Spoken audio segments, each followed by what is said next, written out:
Regular meeting agenda on Monday, December 19th.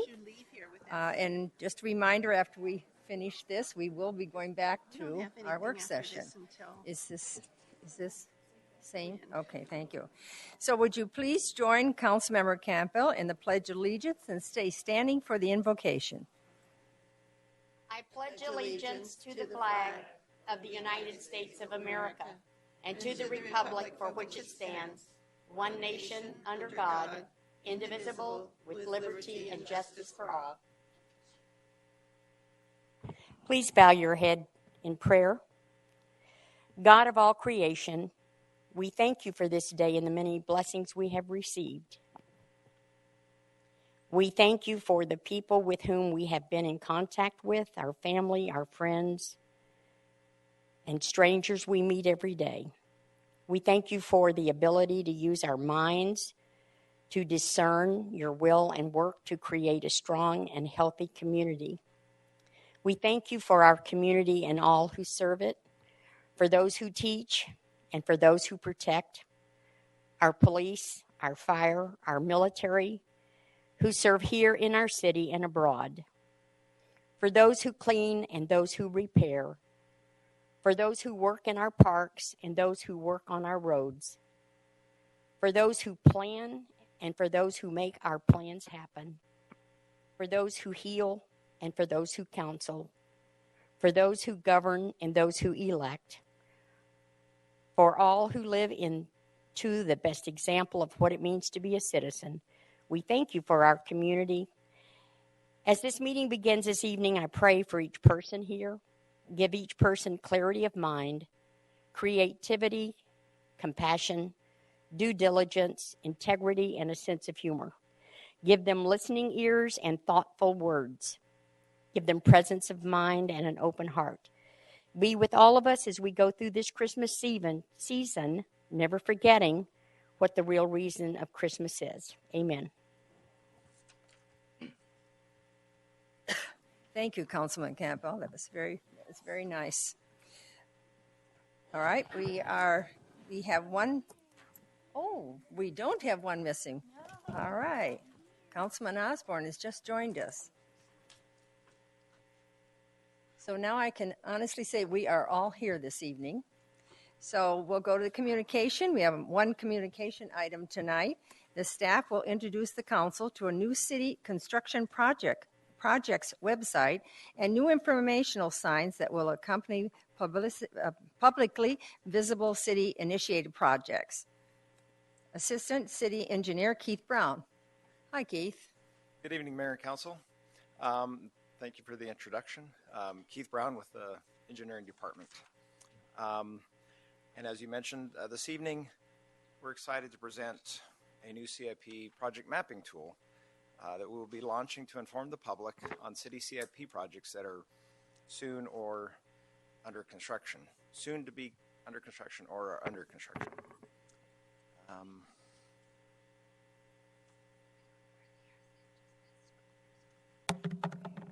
need to...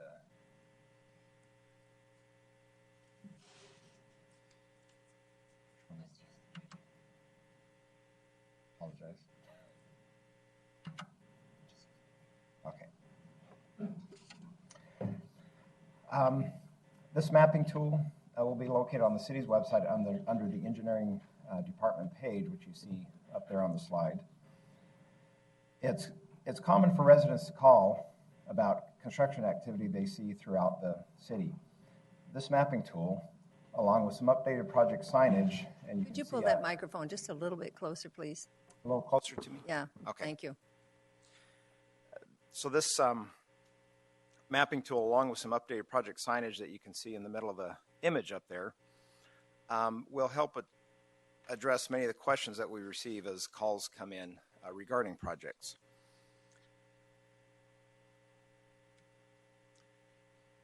When you open the mapping tool, you will see a user-friendly graphical interface that will display city CIP projects that are coming soon or are under construction.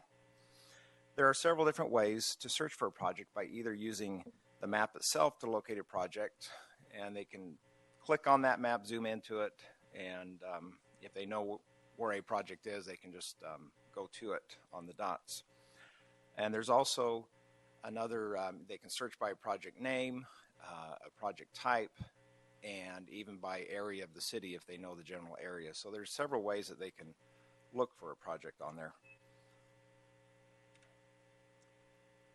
After clicking on the project, it'll open up a page where you will see project information such as total cost, percentage completed, and estimated start and finish dates.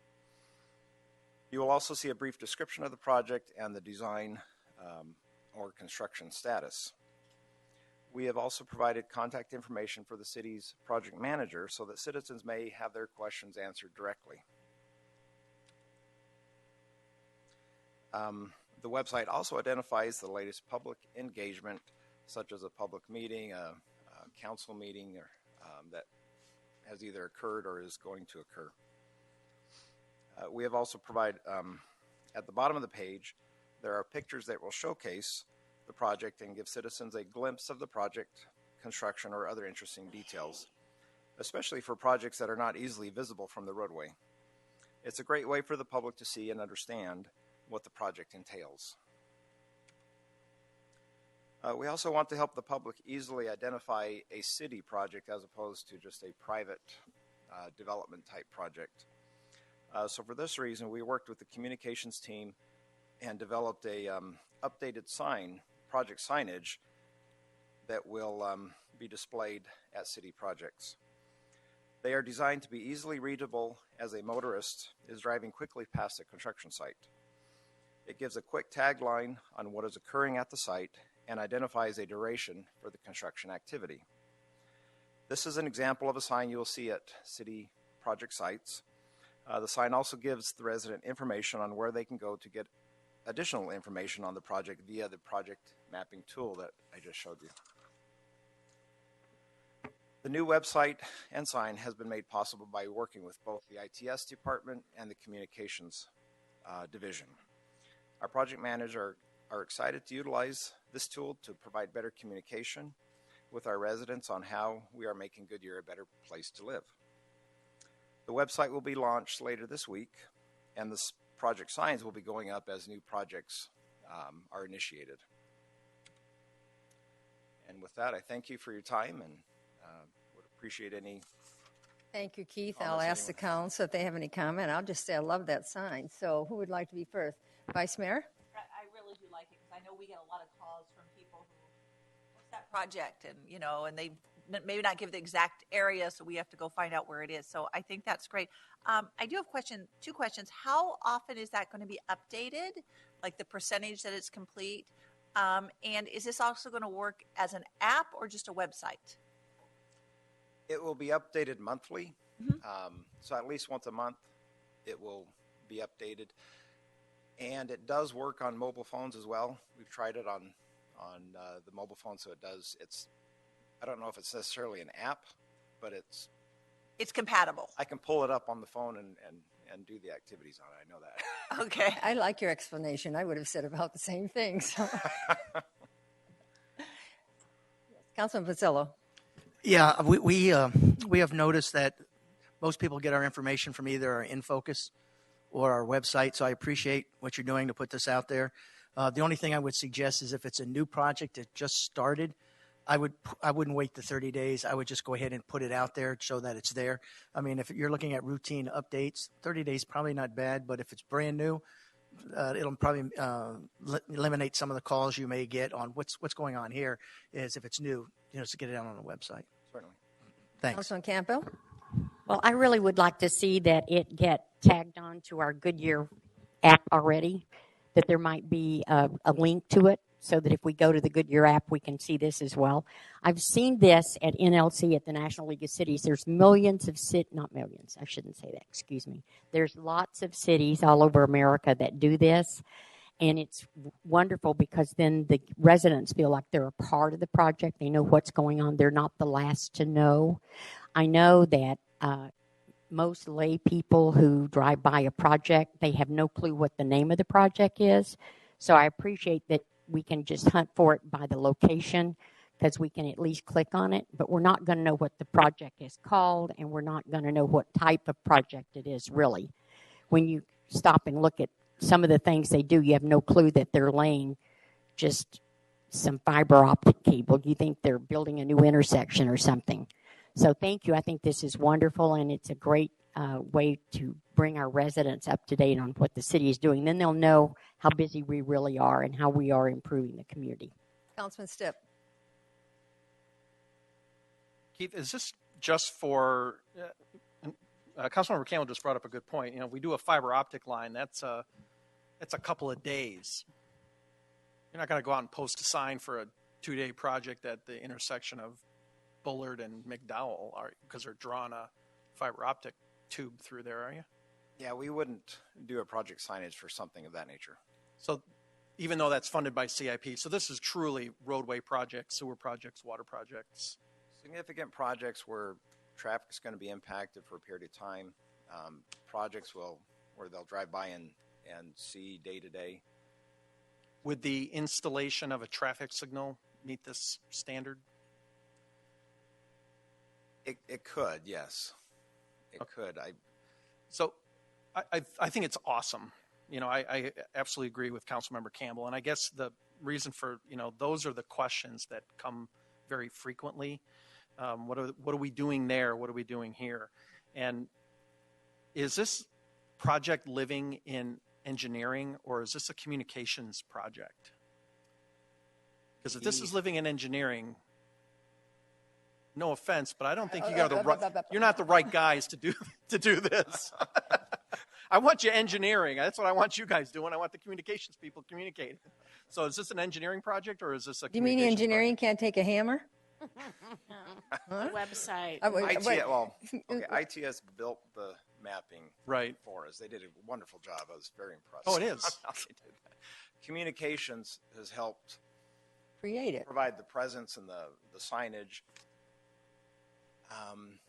So engineering is managing it. As far as updating it, we will be updating it regularly. The project managers will be directly updating it themselves. In that sense, yes, it's an engineering. It's going to reside in engineering, and we will keep it up to date. As we need improvements, as we need something changed, certainly communications, IT will be the ones that are involved to assist in that. Okay, so I guess my only concern at that point then is if it's not a project that meets your guys' criteria, I hope that our communications department is forward thinking and getting these little things out and all the other tools, because as Councilmember Pizzillo said, we have zero media coverage. So the only way people find out what's happening in the city is our website or what we send out. And our Infocus. Yeah. So if we're not proactive in getting that information out, we're not getting it out. And again, I'd rather have the engineering department doing what they do best, and that's engineering projects and managing projects, and let this communication go to the people that do that. So I hope that through the course of this, that the manager and the staff can figure out how to get the engineers out of becoming PR people. Otherwise, anybody can put a tie on and get a pocket protector, right? Thanks, Keith. I just have to say, I have all the confidence in the world if an engineer has to go out and put that sign up. So I think we're going to leave it up to you to determine what program you want. But before I turn it over to Councilman Osborne, I just want you to say about that sign, which we didn't. You have thank you for your patience. So I just want to throw that out to the public, because when you see that sign, it's going to take some time, right? It's not just overnight. So when you see it, citizens, that's the time you sit back, take a deep breath, and it will eventually be all finished at one time or another. Councilman Osborne. Thank you. So just one step further on the question of being housed with engineering, okay? I would like, whether it's you or communications, to be watching the hits on this, because websites have to be user-friendly. And if the average citizen wants to know something and doesn't know this is housed in engineering, they're going to be looking for some kind of icon that is new projects or street construction, something that, says this is what you want to hit on. What I see right here is that it's housed, you have to know to go to engineering to look for this. Am I correct? Or is it somewhere else that's going to be visible to We the got someone that's going public. to answer that question. Yeah. Come on up. Thank you. Good evening, Mayor and Council. Shireen Zay, Communications Manager. Actually, we created a friendly URL, so the URL that we will be promoting, and we wanted to bring it to you before we went ahead and promoted and went live. So we will be sending e-blasts. We will be putting out on social media. We will include it in the InFocus. Our friendly URL is .gov/projects. So they don't have to figure out they have to go to engineering. They just go to projects, and that'll land directly on that page with the map and the options. Okay, that's good, because if I had to know better as a citizen to go to engineering, I wouldn't be thinking street projects. I wouldn't, and we get hit with the questions of what's that white building, and that has nothing to do with the city per se, but it's a project people are asking about. So I appreciate that, and that's why I was going to say watch the numbers of hits if people can't figure out to go to that section. Okay, We'll keep a tab on it, and definitely that was one of the items that we considered strongly is how do we make this as easy as possible for people to get to? And we just thought if we put projects on there, they can put that up. It's shorter also on the signage.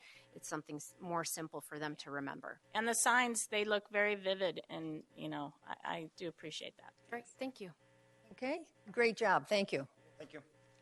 All right, now is the time for citizens who would like to address the City Council on a non-agenda item.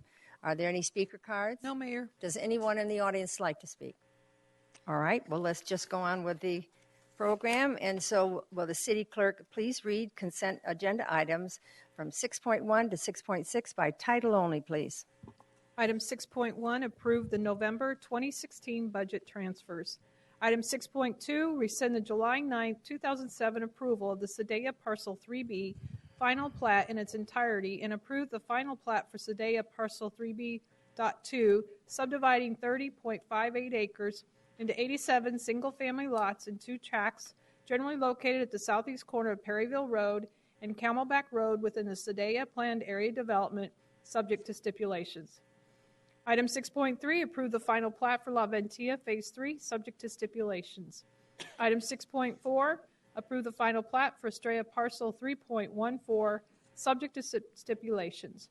Item 6.5, approve the map of dedication for Sedaya Phase 3, Camelback Road, North Perryville Road to North Sedaya Parkway, subject to stipulations. Item 6.6, adopt resolution number 16-1774, replacing resolution number 83-211, prescribing standards of financial disclosure for local elected officials. And that's it. Thank you. Does anyone from the public wish to remove an item from this consent agenda? Does anyone on the council wish to remove an item? Yes, Councilman Stipp. Just a question or removal? I've got questions on 6.2, 6.3, and 6.4. So do you want a presentation, or can we just go with that? All right, let's start out with 6.1 then. And that's the November 2016 budget transfers? No, 6.2, 6.3, 6.4. Okay, 6.2, 6.3. All right, let's do 6.2, the Sedella. They're all the same. Staff knows it's coming. Yeah. So based on our conversations last week, obviously, I did not have any expectation that the information would be provided in reports that were written a few weeks ago. So I asked for the information that we discussed last week at the fire station study to have the geographic distance from the nearest fire station and the response time modeling done for each of the final plats that we're looking at tonight. Thank you, Mayor. Councilmember Stipp. And if I could have the Elmo screen. I hope we got what we're looking for. I think you can back it off just a little bit. Blurry, isn't it? There it is. Thank you. So for item number 6.2 is Sedaya 3B2. So it's the second one in this chart here. The nearest fire station, and hopefully you can see this, is right here, which is actually outside of the Goodyear city limits.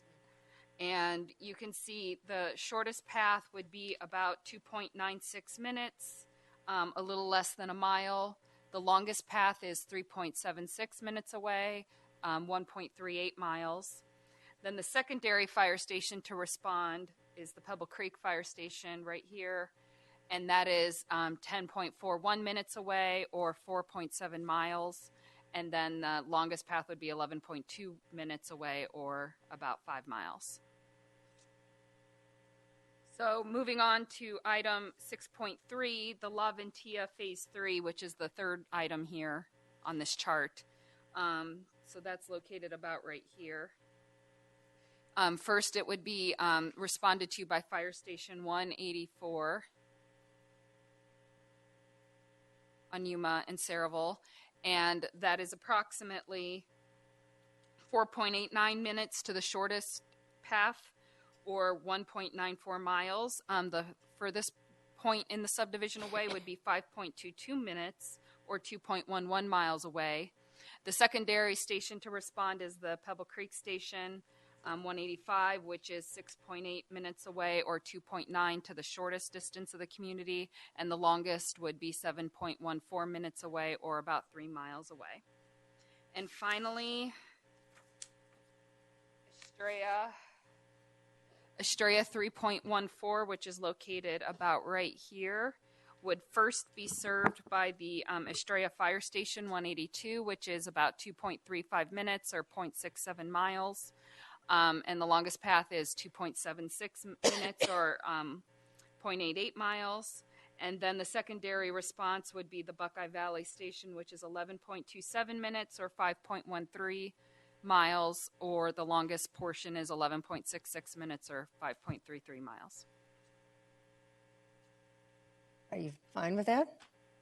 I'm not fine with it. Well, but I thank know you for you're the fine with it, information. but she showed you what Yes, she you answered my actually question. did what and we asked her to do. I All right, appreciate that. What I all would right. like to ask, to request, though, is that we not use other fire departments' fire stations as our benchmark. That Station 321 in Buckeye Valley to serve Sedea is probably questionable how much longer it will remain open, at least in its current location. And we shouldn't be using temporary facilities such as 321 to justify our response numbers. And if you look at that, if that station closes, the next nearest fire station is almost 11 minutes away. I don't disagree with your concern, but I do disagree that we wouldn't put it down. You can put it down with the caveat that this is the circumstances of it. Sure. But I do think we have to have the name there. And then there's no use telling you it's going to close if it hasn't closed.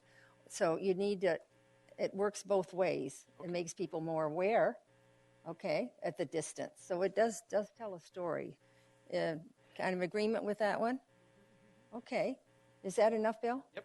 Okay, then could I have a motion and a second, please? So moved. Second. I heard a motion by Councilman Campbell and a second by Councilman Holman. Roll call vote, please. Vice Mayor Loretano? Aye. Councilmember Osborne? Aye. Councilmember Pizzillo? Aye. Councilmember Campbell? Aye. Councilmember Stipp? Aye.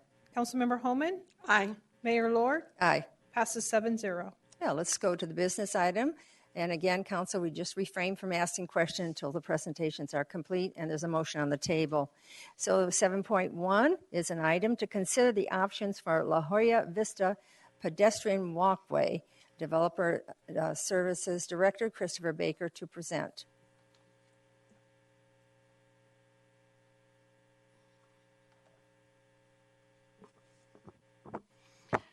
Good evening, Mayor, Council. Appreciate the opportunity to be with you tonight and speak with you regarding the La Jolla Vista pedestrian connection item. As you're aware, this item has previously been discussed by Council at the November meeting when you all considered the PAD revision for La Jolla Vista. At that November Council meeting, there were 3 Council members who signed a statement asking for this item to be reconsidered, so that's why it's on the agenda for tonight, so staff can seek your direction tonight and act in accordance with your vote this evening. So tonight, I'm going to touch on briefly 5 different elements. The first is provide some background for you, review the options, outline for the process that would be required for any revisions to the PAD and the development agreement, provide you some estimated staff times and some estimated soft and hard costs associated with the revision effort, and provide a staff recommendation. So if you all remember, the La Jolla Vista property is in West Goodyear. This is Sin Lomas, a residential community, and Citrus is on the immediate west boundary of the property. The darkened black line is West Durango Street, and north of West Durango Street is property that's located in the county. That is the existing Sweetwater Estates neighborhood. La Jolla Vista is obviously in the city, and it is zoned PAD. La Jolla Vista has, as a result of the previous agreements and the PAD zoning, both a school site located in blue and a park site located in yellow. And the property the element that we're discussing tonight is located within this green area. There's a sidewalk connection and an opening in the subdivision perimeter wall to Durango Street.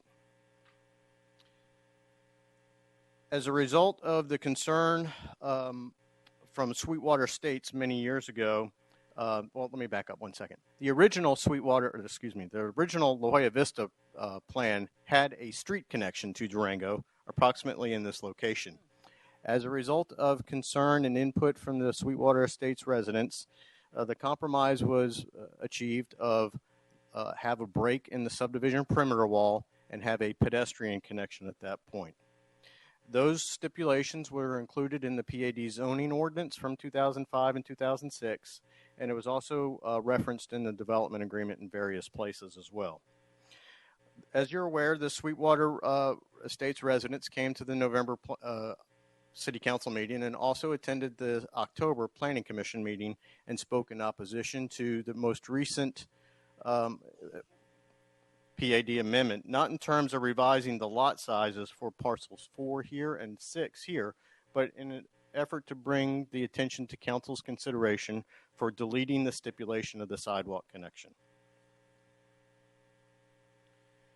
Back in 2005 and 2006, when the original compromise was reached to delete the street section here and have it as a pedestrian connection, Avondale School District supported the connection, the sidewalk connection, because if this was closed off and there were no pedestrian activity allowed in the south or north direction, the interior connection to the proposed school site here, the children actually have to walk down Durango Street, down Citrus, and all the way through La Jolla Vista to get to the school site. There is no connection. There is a boundary perimeter wall here on the eastern side of Durango Street and the western side of Sin Lomas. So the Avondale School District's concern at that point in time was that distance that children would have to walk could trigger the need for additional bus service, therefore increasing their transportation costs. In addition, the City of Goodyear's general plan that was ratified about 2 years ago actively promotes pedestrian connectivity, and I won't get into the specifics that were listed in your staff report, but for the benefit of the public and others, Chapter 6 indicates that development should link neighborhoods through public parks, paths, trails, and open space. Chapter 8 references pedestrian and bicycle connections shall be made between and within developments to allow walking and biking to destinations. General Plans Standard 3.1 indicates that pedestrian and bicycle connections shall provide internal and external links to parks and schools. And General Plans Standard 3.2 indicates that subdivision perimeter walls should have appropriate openings for pedestrian connectivity. So at this point, I'd like to transition and talk about the options that's before you tonight. Staff identified 3 particular options for your consideration and direction tonight. The first option was simply to keep the existing stipulation in the development agreement intact, however, revise it to require that, or essentially require that the perimeter wall be solid along Durango Street right here. So the sidewalk would be constructed in the green area, allowing the residents additional linear footage of trails and green space and active area, however, not allowing pedestrian connection all the way through to Sweetwater Estates. So that's option 1.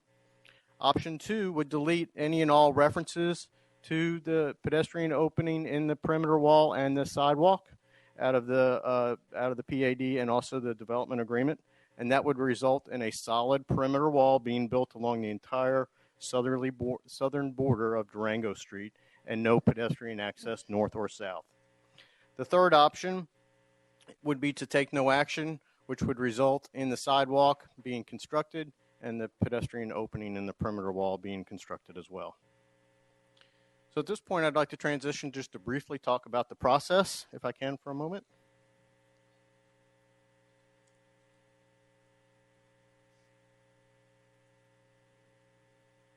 Should council direct staff to proceed with either option 1 or option 2, the process would be a public process, which means that it would go through these identified 24 steps in order to arrive back at you for your final vote in approximately 3 to 4 months.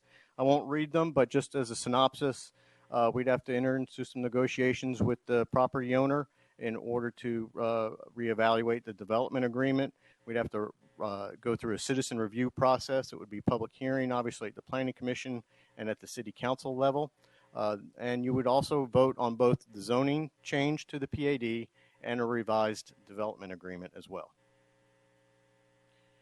As far as an estimate of time and costs, the estimated revisions to both the zoning and the and the development agreement would be about 3 to 4 months, as I indicated just a moment ago. We also estimated staff time for the zoning aspect of this revision to total approximately 95 hours, and staff time to revise the development agreement approximately 80 hours. Thus, the combined total of staff effort would be approximately 175 hours, and a soft and hard cost meaning property postings and mailings and notices and things of that nature, a combined total cost of $10,675. So that leads me to the staff recommendation. Due to the soft and hard costs that total $10,675, due to the opportunity costs of devoting 175 hours of staff time to this matter, and due to the fact that the general plan supports, encourages, and requires pedestrian connectivity, the staff recommendation is option 3. And with that, I'll be happy to answer any questions for you. Thank you. I have speaker cards here tonight, so I'm going to start out before I call your names. I want you to know each speaker is limited to 3 minutes. The yellow light and the buzzer will let you know you have 30 seconds left to speak. Before you begin to speak, identify yourself by clearly stating for the records your name and address. So I'm going to call the first person out, Christian Vatia David. Is it Christian your last name? Is that backwards? So what's your first name? Christian. Oh, thank you. How you doing tonight? So the first thing I'd like to bring up is address, please. Oh, I'm sorry. 1718 South 177th Avenue, Goodyear, Arizona 85338. And you live in La Jolla Vista? Yes, I live just outside of it and off of Durango Street. Okay. I'm going to ask people where they live, okay, when they come up to speak, so that the council has an idea. All right? Thank you. Go ahead. Okay, so I just have a question. Are kids allowed to even go to that school if you guys put that pathway through there at all? Or is that completely just for that development and everything like that?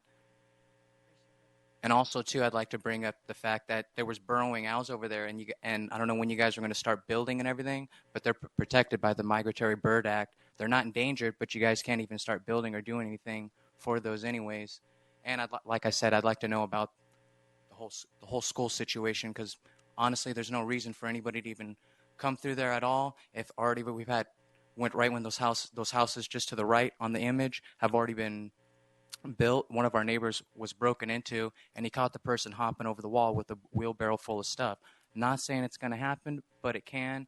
And another neighbor, he's not here tonight, has mules. He's had a 5-6-year-old girl standing inside his pen going, "What are you doing?" "Oh, I just came here to pet him." Well, they didn't know. They came from that community, and we don't want to have problems because no matter what, it's our insurance and our responsibility for those people coming on. And you can hear my neighbors across the street at 10, 11 o'clock at night, and what happens if someone starts walking down the street on their cell phone, 11:30, 12, all the dogs in the neighborhood are going to bark, and if you think anybody's going to stand there and say nothing, it's just kind of silly to even have a pathway in there at all, you know what I mean? There's no reason.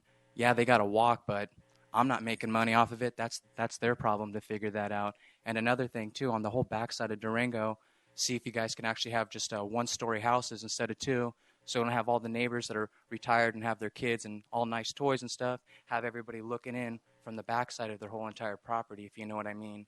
But for me to have the access through there, it makes no sense for me at all. I mean, if to the west, to the south, I mean, there's all that room. They have all that place they can go. I run through that field every night, so I know for a fact they got all that open space. But for them to come through there, that's just a sorry excuse. You know what I mean?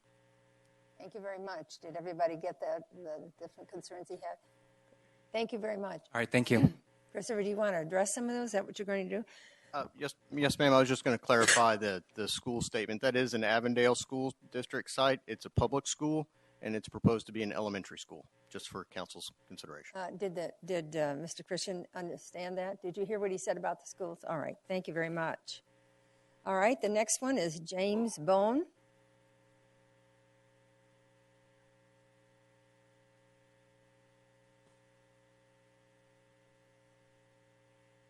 Good evening, Mayor and Council. My name is James Boehm, B as in boy, O-E-H-M. I live at 1726 South 176th Avenue. We moved there in that area because of irrigation, plus we can have animals, horses, cows, sheep, goats, chickens, whatever. That's why we moved there. We don't want to be bothered with anybody else walking down our streets. We have enough problem with up here, this area here. There's 2 irrigation runoffs going underneath the fence, and they're about this wide each. There's 4 of them, and they're this high. Kids are getting underneath it from that subdivision into our subdivision. They're putting graffiti on the wall. The graffiti was brought up to the city of Goodyear, and they said, well, we can't do nothing about it.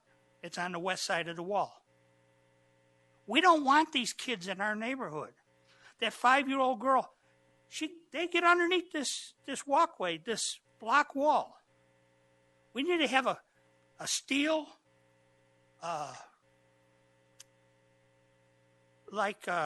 concrete steel bar affixed so that these kids can't get underneath and put graffiti on our side of the wall. The same thing is going to happen when this goes in up there. The kids can get on that side and can do whatever they want to do to our side. City of Goodyear says, can't do nothing. It's on the north side of the wall. You know, I wrote this down, and the first thing I said, Goodyear doesn't care about us. And that's what I'm hearing with that last statement 3, do nothing about this. You know, they might have approved this thing 15 years ago or 10 years ago.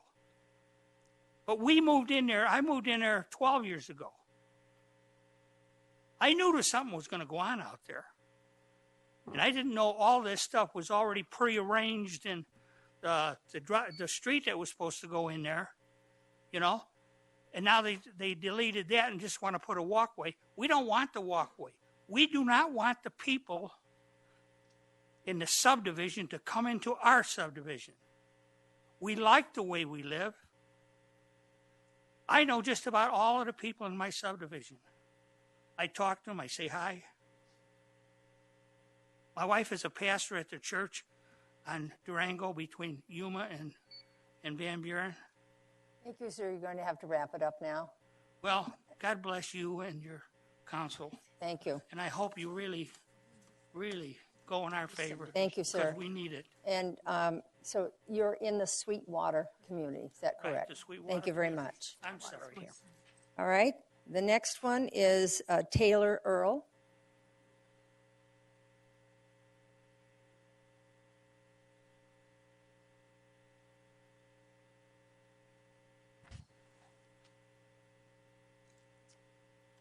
Good evening. My name is Taylor Earl. For your record, our address is 3101 North Central Avenue in Phoenix, Suite 1000. I am here on behalf of, our firm represents the property owner of La Jolla Vista. We sent in a letter to council stating the position of the property owner, so I'm here to sort of answer any questions, really summarize that position. I won't reread really the entirety of it, but if I could just read into the record a couple of the paragraphs. This pedestrian access that we're talking about was to allow convenient pedestrian ingress-egress between the projects, and especially for residents of Sweetwater Estates to reach the proposed new elementary school and public park in La Jolla Vista. Originally, a street connection to Durango Road had been proposed, but that was deleted at the request of the Sweetwater Estates owners, and the pedestrian access was the replacement. Although this access was not requested by the owners of La Jolla Vista, we now have a final approved PAD and a final plat of the properties in question, which reflects this access as stipulated. Engineering plans have also been submitted and approved by the City for La Jolla Vista, consistent with the approved zoning and final plat. This is the position of the La Jolla Vista owners as to this pedestrian access. They do not oppose the removal of the pedestrian access in stipulation number 35 if that is the desire of the City Council. But we want to state clearly that this request would be initiated by the city and not by the owners. Moreover, if the City Council decides to initiate a request to amend stipulation number 35, the owners do not want the approved PAD and the related final plats and engineering plans to be opened up for any other amendments. These existing approvals should remain in place and not be affected by any case to remove stipulation number 35 at the associated pedestrian access. Thus, if the City Council were to decide to initiate a city-sponsored PAD amendment to modify or delete stipulation 35 in ordinance number 2005-971, that case should be restricted to consideration of only stipulation 35. And it is our understanding that if the pedestrian access requirement were removed, a wrought iron fence or block wall at all open space connection locations to Durango from La Jolla Vista would simply be continuous without a pedestrian pathway and gate. So the bottom line is that we're okay with the removal of that stipulation. It's not something that we originally asked for. It was placed on the case. But now that we've gone through, we have our approved PAD, we have our final plats approved, and the engineering plans approved. Our concern is that opens it up. All of a sudden, we have to come back through public approvals. It puts a lot of cost into the engineering. And so to the extent that that were ever done, we would say that we would prefer the option that does the least damage to our approvals as possible. And if a slip sheet can be done on the plat to remove it, then that's something that we would, if it can be done administratively. But that's really our bottom line, is that we don't want it to affect all the investment that we've put in up to this point. Thank you very much. Thank you. The next person is Kimberly Brent Meyer.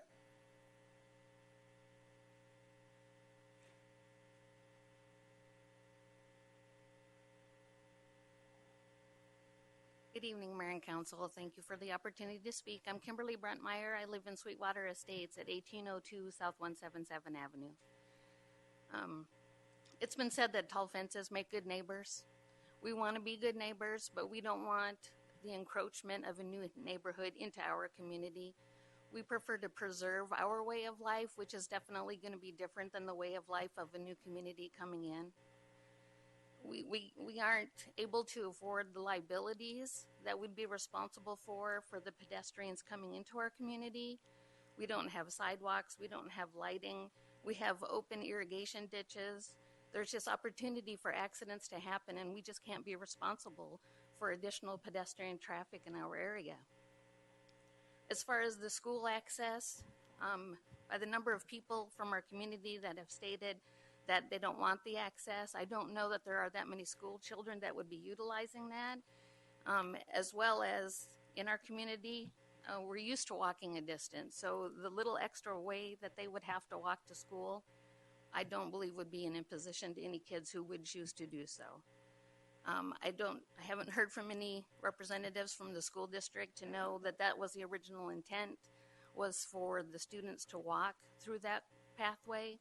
I just don't feel that we need to have an invitation into our community for the new neighbors. Thank you for your time. Thank you very much. All right, the next one, it's hard to read it. I don't know if it's Joel Supley. If it's close, just thank you. It was close enough.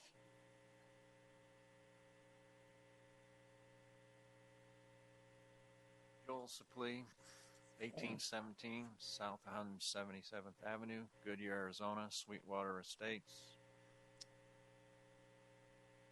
I'm trying to figure out why we're still here debating this. It amazes me that we've gone through about 3 or 4 of these meetings now, and we're still talking about the same darn thing. I wasn't there when all this happened. I've only been in that community 2 years. A lot of these people know me, some don't. But it amazes me we're still here talking about it today, tomorrow probably. Sounds like 3 or 4 months from now. It's ridiculous. It needs to be taken care of tonight. The financial liability that's going to be put upon myself, my neighbors, and I'm going to tell you right now, this city and that damn developer is going to be tremendous. If something happens to my property or anybody else's property, I'm coming back to you guys and that darn developer. Closing that access will save everybody a tremendous amount of pain, a lot of money, and it needs to be taken care of now. Thank you. I went through the cards. Is there anybody in the audience that would like to speak that didn't fill out a card? We have someone coming forward.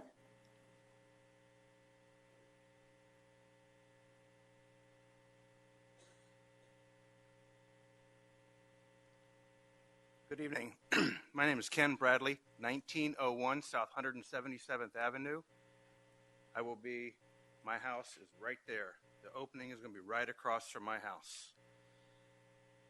10 years ago, when this decision was made to have that opening, our development at the time was concerned with this new development right here. Okay? We have no openings in the walls, except for what the kids are doing, digging underneath it or whatnot. They have no access from this community to this school system over here. Okay, there's solid walls all the way through here. Maybe they can walk around here or there. That's not really our issue. When you live in the Beltway in Washington, D.C., don't tell me how fast to drive my car in Montana. It may be safe to drive 55 in D.C., but we drive 85 in Montana. I think the city has a grand plan, and I think they have good intentions, but they made a mistake. Okay, so it's going to cost 10 or 20 grand to fix that mistake. If I were a new buyer coming in, and I bought a house right in here someplace, I don't want access to this crappy community. They got horses and mules running around. They got dogs barking. I would end up buying a house on this part over here to stay away from that access point. So the city is actually telling future homeowners what's better for them. And they're telling us, now we're county. We're not city. We're county. So now they're telling us that my kids have to have access to walk through to the school over here. My kids don't go to school over here. They go to Verrado. They go someplace else. They go down the road. So I think the planning committee is a little off base. And I'm sorry it's going to cost money to fix it, but you don't want to have a bunch of irritated people out here. And you can tell we're irritated. So why don't we just say, hey, we made a mistake. The developer, he just wants to build homes. He doesn't care. You just heard the attorney say that, you know. They don't want to open up a can of worms that we change one thing, we're going to change 500 other things on the PAD. That would mess with them. We realize that. But let's just fix the problem and get on with it. Put a solid wall across there, and we're done with it at this point.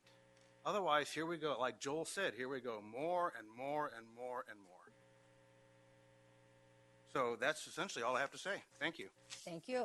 And who wants the card? That's right over here. Anyone else in the audience that wanted to come forward? All right, so we can discuss this, Council. Could I have a motion, a second, for one of the options presented? Oh, sorry, I didn't see you. Hi, my name is Frances Gonzalez. I live at 1902 South 175th Drive in Goodyear, in the Sweetwater Estate. My concern about that opening, it's going to cost money to close it, but let's face it, the kids nowadays do not have respect, especially for us who are older. They're rude. They come over from the development that is to our east. They go under the thing. I live right on Durango. I mean, I'm going to say about right here. And they mess with my dogs. They throw things over the fence. They take things that aren't theirs. And it's not comfortable. It's not safe. When you hear noises and you know that the cars are coming through there because they don't want to go around. Now, a walkway, kids are just going to be coming, petting the animals, messing with whatever. We have one kid who was riding, I guess, a motocross bike, went in the little ditch that we have. Had my husband not been out there, he would have drowned. Where did he come from? The other development, riding around. They come through our neighborhood because they can't ride their quads or whatever in their neighborhood because, well, they're a development, but we're open range. Now you give them access this way, they're just going to come up the road and start going through ours because we're county. So for us, I know it's going to cost, but really, we have been there first. And we know that growth has to take place. But why does it have to come to us? If we all paid, and let's face it, we paid it for an acre so we didn't have to have a neighbor. Now we're going to be forced to have somebody that's right here who can actually look over in our properties, take what they want, do what they want when we're not there. You know, yeah, we rely on our neighbors. We talk to our neighbors and we make sure that they know we're not going to be there, or we tell our families and kids. But now we're going to have a whole development plus this development, and we're going to be closed in, but they're going to have access to just go in and out and nobody hear anything. You know, it's just one of those things that we're hoping you guys have, I guess, the empathy to say these people need their privacy. Thank you very much. Thank you. Anyone else? Last call for somebody that wants to come to speak on this subject matter. All right. We have a question from Councilman Stipp before I make a motion. So, The mayor was asking for a motion, so I was looking at the options because that's clearly one of our.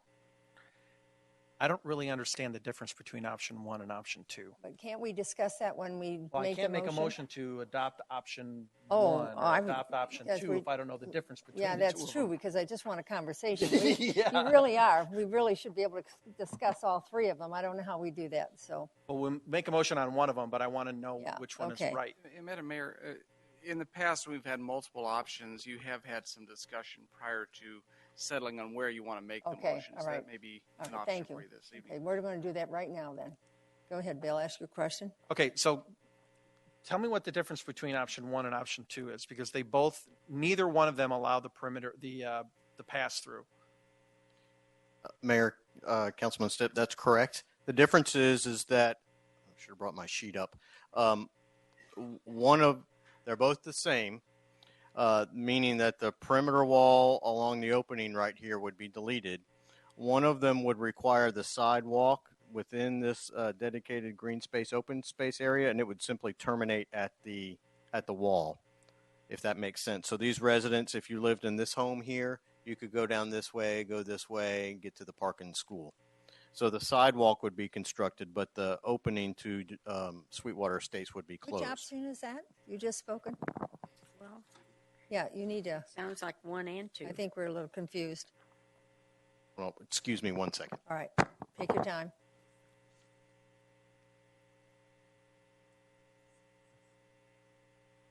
This is going to be a wall, and they don't want this open. And it's a dead end like on 161 Ave. That's a street, Durango Street. So they must live all off of Durango Street. And these are each street. So, Mayor, Council, option 1 would retain the sidewalk in the green space area, but have there would be no opening on Durango Street. Okay. Option 2 would delete all references in both the zoning and development agreement to both the sidewalk and the opening in the perimeter wall. So the sidewalk would not be built at all. It would just be an open buffer area, a green space open buffer area with no sidewalk in it. I have a question. Yes. I'm having trouble Vice Mayor? So help me. So if the sidewalk were to terminate, there's like a cross part there. Is that another sidewalk? I don't have a look. What's the bridge looking? The bridge looking thing. Thank Yeah, you. Thank right you. there. That. So, okay, so the sidewalk could still go from there. Why would you need a sidewalk then if we close that off from there to a brick wall? Sure, you could delete that segment from this road here to the north of Durango if that was the council's desire. That could just all be green space. Yes, ma'am. And passive green space rather than stick a sidewalk. Yes, ma'am. And then the sidewalk could continue along this down to the road to get to the park and the school. Okay, because that's the only entrance way would be then at the bridge-like thing. Yes, ma'am. Okay. Yeah. Councilman Campbell? Christopher, if we extend the sidewalk from the roadway in the center down, you've got 2 squares of green. What is that? Are those little parks? Or is that, I don't know what the green is. It's open space. I don't believe it's programmed for anything particular. It's just open space. Yes, ma'am. All right. Do we have sidewalks throughout this subdivision now? Yes, ma'am. There will be when it's built. Yes, ma'am. That's so correct. they're putting in all their sidewalks. Yes, so ma'am. this would just be another sidewalk to get the residents that are in the northwest and northeast down to the open area. It could capture the residents in this area here. Right. And this area here. Okay. If this segment was required to be built, it would be constructed to allow them to go down to the school. All right. park. And when this was agreed to, this idea came from the residents of Sweetwater at that time. Originally, there was a street that was proposed here. And, yes, and instead of the street, they said it was okay to do a walkway. Instead of the street, the compromise was the pedestrian opening in the perimeter wall here and the sidewalk all the way through. Okay, I get it. All right, that's all. Okay, thank you very much. No, we're not saying it was you. It was someone who lived in Sweetwater. Excuse me, audience, you had your chance to speak, and so please, people from the audience, do not speak up and shout out. Let the council work through this, okay? Were you finished, Councilman Campbell? Yes, ma'am. Thank you. Okay, so anybody else on? All right, I'm going to. I have Councilman Holman? Well, I kind of have a question. Durango at that point, so one development is on one side of the street and one development is on the other side of the street, correct? Yes, ma'am. And each of those developments have a perimeter wall or no? Sin Lomas, located on the east, has a perimeter wall all the way around like this. And then La Jolla Vista, which is here, would have a perimeter, the way it is currently, would have a perimeter wall along here. It would open up in here to allow the pedestrian connection, and then it would continue this way as well. And how wide is Durango at that point?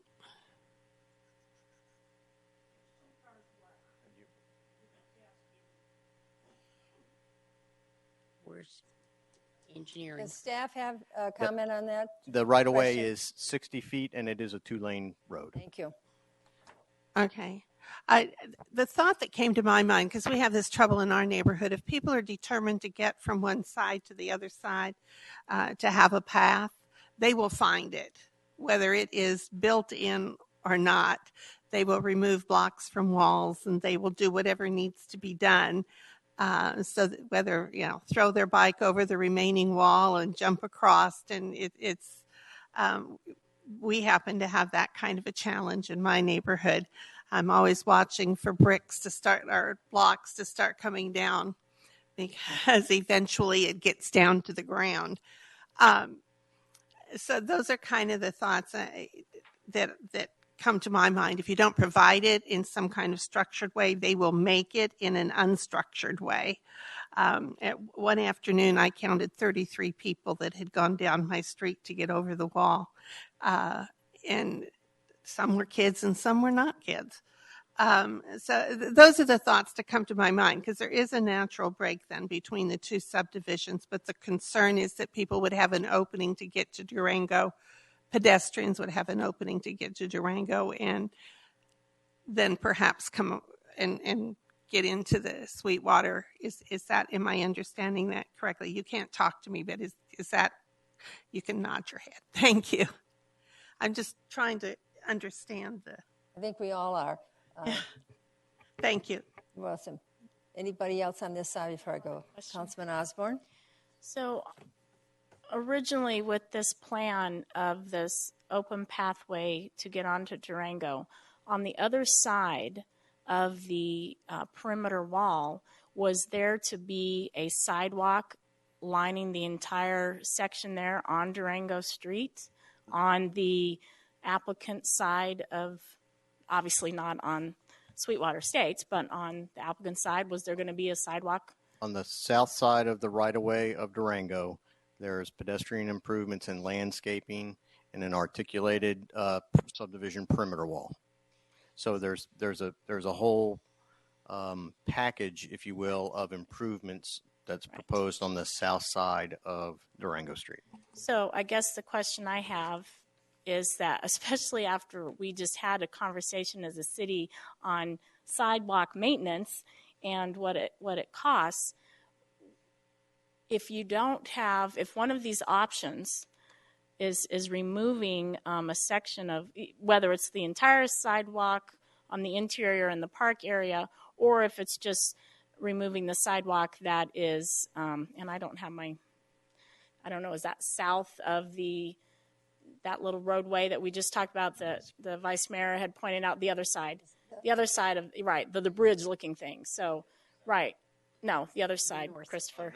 North. Okay, north. So if there was no sidewalk there, and why would you have a sidewalk then on the other side of the perimeter wall? I mean, landscaping's fine, but why would you have a sidewalk? I mean, at the end of the day, just the sheer, I can understand why people get aggravated when they see a long list that was presented on how we were to do an amendment and what it would cost when nothing's even been built. And it's amazing that we would have that kind of price tag and this kind of process to get through when even the applicant himself had said, who's trying to find an obvious answer to this, would say, can this not be, some kind of administrative tear sheet that goes with the project? I just don't understand how it can be this cumbersome to say, don't put a gate. And then in the fact that the applicant's not going to have to put in all this sidewalk, that's less of a cost.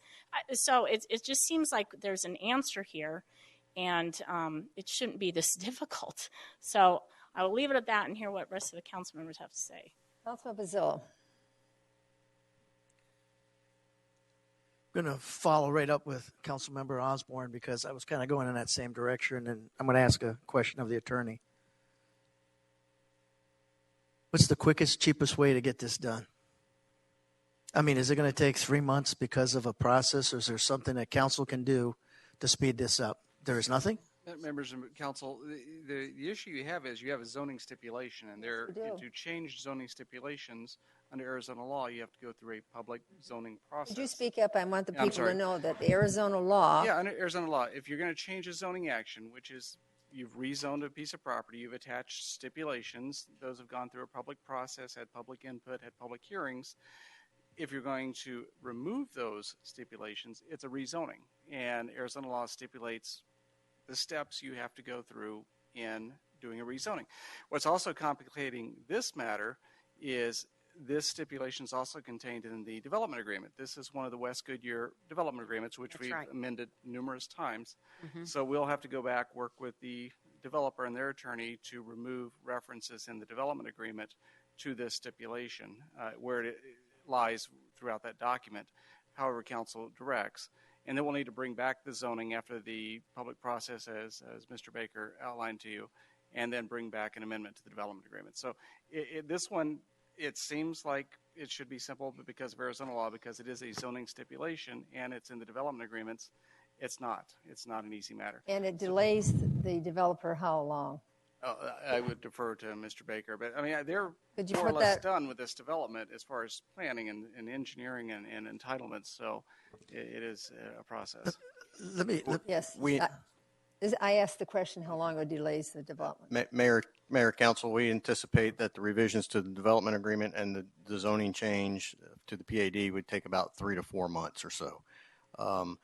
The question about the administrative, sort of the slip sheeting, if you will, we can accommodate that in engineering plan review, but not with the zoning as the city attorney advised you. So I hope that's clear. Councilman Pizzillo? The only reason why I ask is, today, I don't know what the distance is from that street to the school.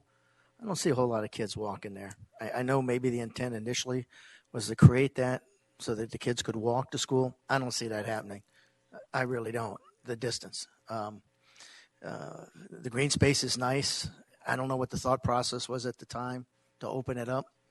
But to me, you would think there'd be an easy way to fix this. And I guess my question is, can they move forward with the development and run parallel tracks with the zoning issues so it doesn't stop the developer from moving forward? Is that a legal option? Mr. Baker, I'm not sure where they're at as far as their current. You might as well just stay up there. You know Yeah. that. You can take a seat up there. Getting my steps in.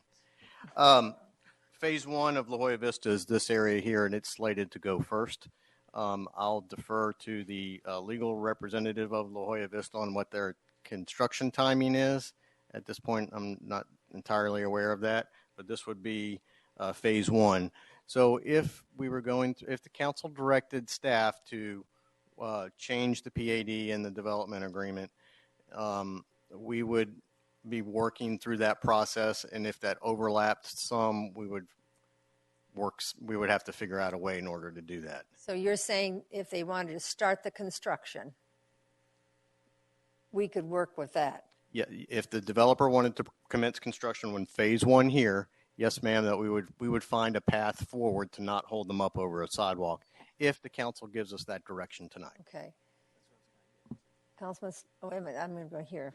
Vice Mayor? I just have a question to follow up on Councilman Pizzillo's question. I have it far away. What is the distance from up at Durango Street to the school site, just so we know? If you bear with me a second. Is that Katie?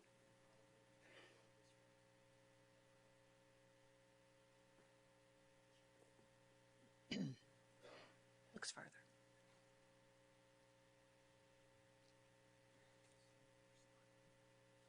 Yeah, I was just trying to figure it from here. Mm-hmm.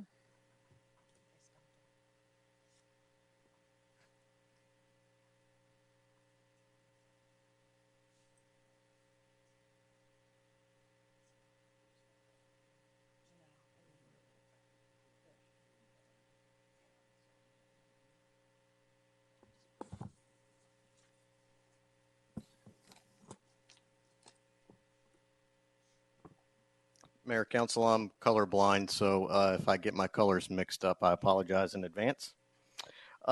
So apparently there's either a red or a green line that goes this way. Green. That's green. Green. That's green. That goes to the school site. And this distance, this linear footage is approximately 4,500 linear feet. So less than a mile. Just under a mile. If this was closed off on Durango and there students, children, whoever wanted to walk to either to the school to here, they would take, this would be the red line, down this way and then back through, out on Citrus and back through. That is approximately 7,000 linear feet. So that's, a mile, over a mile. That's considerable. The net difference is it adds about another 3,000 linear feet, Councilman or Holman? more than half a mile. Okay, we're assuming students that are taking that red. Where are those students coming from? Are they theoretically coming from Sweetwater Estates across the street? The last one you had up with the red line. I know you can't see that, but that's it. Yes, he had it. So that's measuring from this point right here. Yeah, they would be coming outside of this development. Yeah, this is Sweetwater, yes, ma'am. So if they were coming from Sweetwater, and that's not taken into an account, I mean, if there was somebody that lived in this house that wanted to walk to school, that's exactly. So it seems to me that this walkway was not so much for the people in this community as it was for people outside of the perimeter coming down through the southern community to get to school, to make a clearer, safer path. Yes, ma'am. Okay. And if I can, Mayor, if I may also point out, it's just not the school. This is the school, but this is also a park site. Right. That would be open as well. But it's to help other people outside of the perimeter have a shorter, safer way. Yes, ma'am, that's correct. Okay. Any other questions here? Yes, Councilman Stipp. All right, so a couple of statements were made earlier by a couple of the residents that, why are we still here? This is the public process. This is why we're still here. This is your process. Unfortunately, Sweetwater Estates is in the county, but we still have the ability, you still have the ability to come forward and voice your opinion and help us to help you. So I understand you're frustrated by why are we still here. This seems like a very simple answer, but hopefully that was answered for you tonight, that this is not the answer is simple, but getting there is not simple. The road to Abilene, if you've heard that story, in this case takes us all the way up to New York and then back down to Texas. So we'll get there eventually. But that's why we're still here. We heard a lot tonight about, we don't want kids from this neighborhood or the other neighborhood coming into where we're at. We're never going to prevent that. Unless you put up block walls, we're never going to prevent the kids from getting there. Now, having said all of that, there, in my mind, and I'm one of the people that signed to bring this thing forward, there is still no reason that we have access to Durango Street from this subdivision. So with that, I'd like to make a motion that we direct staff to remove the public access and permanently block the connection to Durango Street, maintaining the sidewalk south of the crossroad that is in there through the green space, because the streets aren't labeled on here. So we don't need a sidewalk going north. We need a sidewalk going south from that crossroad. And we do that as expeditiously as possible within the laws of the state and the city and the county and the nation and the international fund, whoever, that we do this as quickly as we can, and that we also allow staff to concurrently allow the development to move forward without hesitation or delay. That's my motion. The first section here that they... Whatever that is that they... It is, it's over here. I don't want to hamper the developer because we're changing our mind, but we need to get this done. So I have a motion. I'll clean it up if we need to, but... I'll second it. Well, wait a minute. I think there was some more discussion still to go. There was more discussion. Yeah, I wanted to talk about it, but there's a motion on the floor now. Second. So Now we can talk, Wally, we can still talk about it in the discussion. I wanted to put something on the table. Yeah, well, next time just kind of let the chair know so I can recognize these people, because now we've done injustice to her. So no, she can still talk. All right, okay, I hear you. So let's hear a motion and a second. It's on the floor. And I said it. I didn't hear it. So Councilman Stipp made the motion, and who seconded it? I second. Got it. Council Osborne, second. Open for council discussion. Council Campbell? My discussion was, Christopher, do you mind coming back up? Because I thought we were going to have more discussion before, and she would call for another motion. I just want to be sure that no matter what we do, that we're not reopening this development agreement or their plans or anything for the developer in any way, shape, or form other than telling them they have to build a solid wall and then half of that sidewalk that's already there. I don't want any additional expense on the developer because of this. And I also wanted to say, while this city, every time a developer comes before us, we say we want connectivity, we want to connect, we want to connect. Well, we're not going to be able to connect all of our communities throughout Goodyear. As much as we would love to do that, we're not going to be able to do it. And this is a prime example of not being able to do it. So what do we need to do in the motion, or do we just direct staff? I mean, this is such a long process, and I just want to make sure that we're doing it all very carefully and thoughtfully, and we're only doing one thing, and that's just removing the stipulation that there will be a walkway through that wall and a sidewalk being built. But I don't want anything else done with his plans or...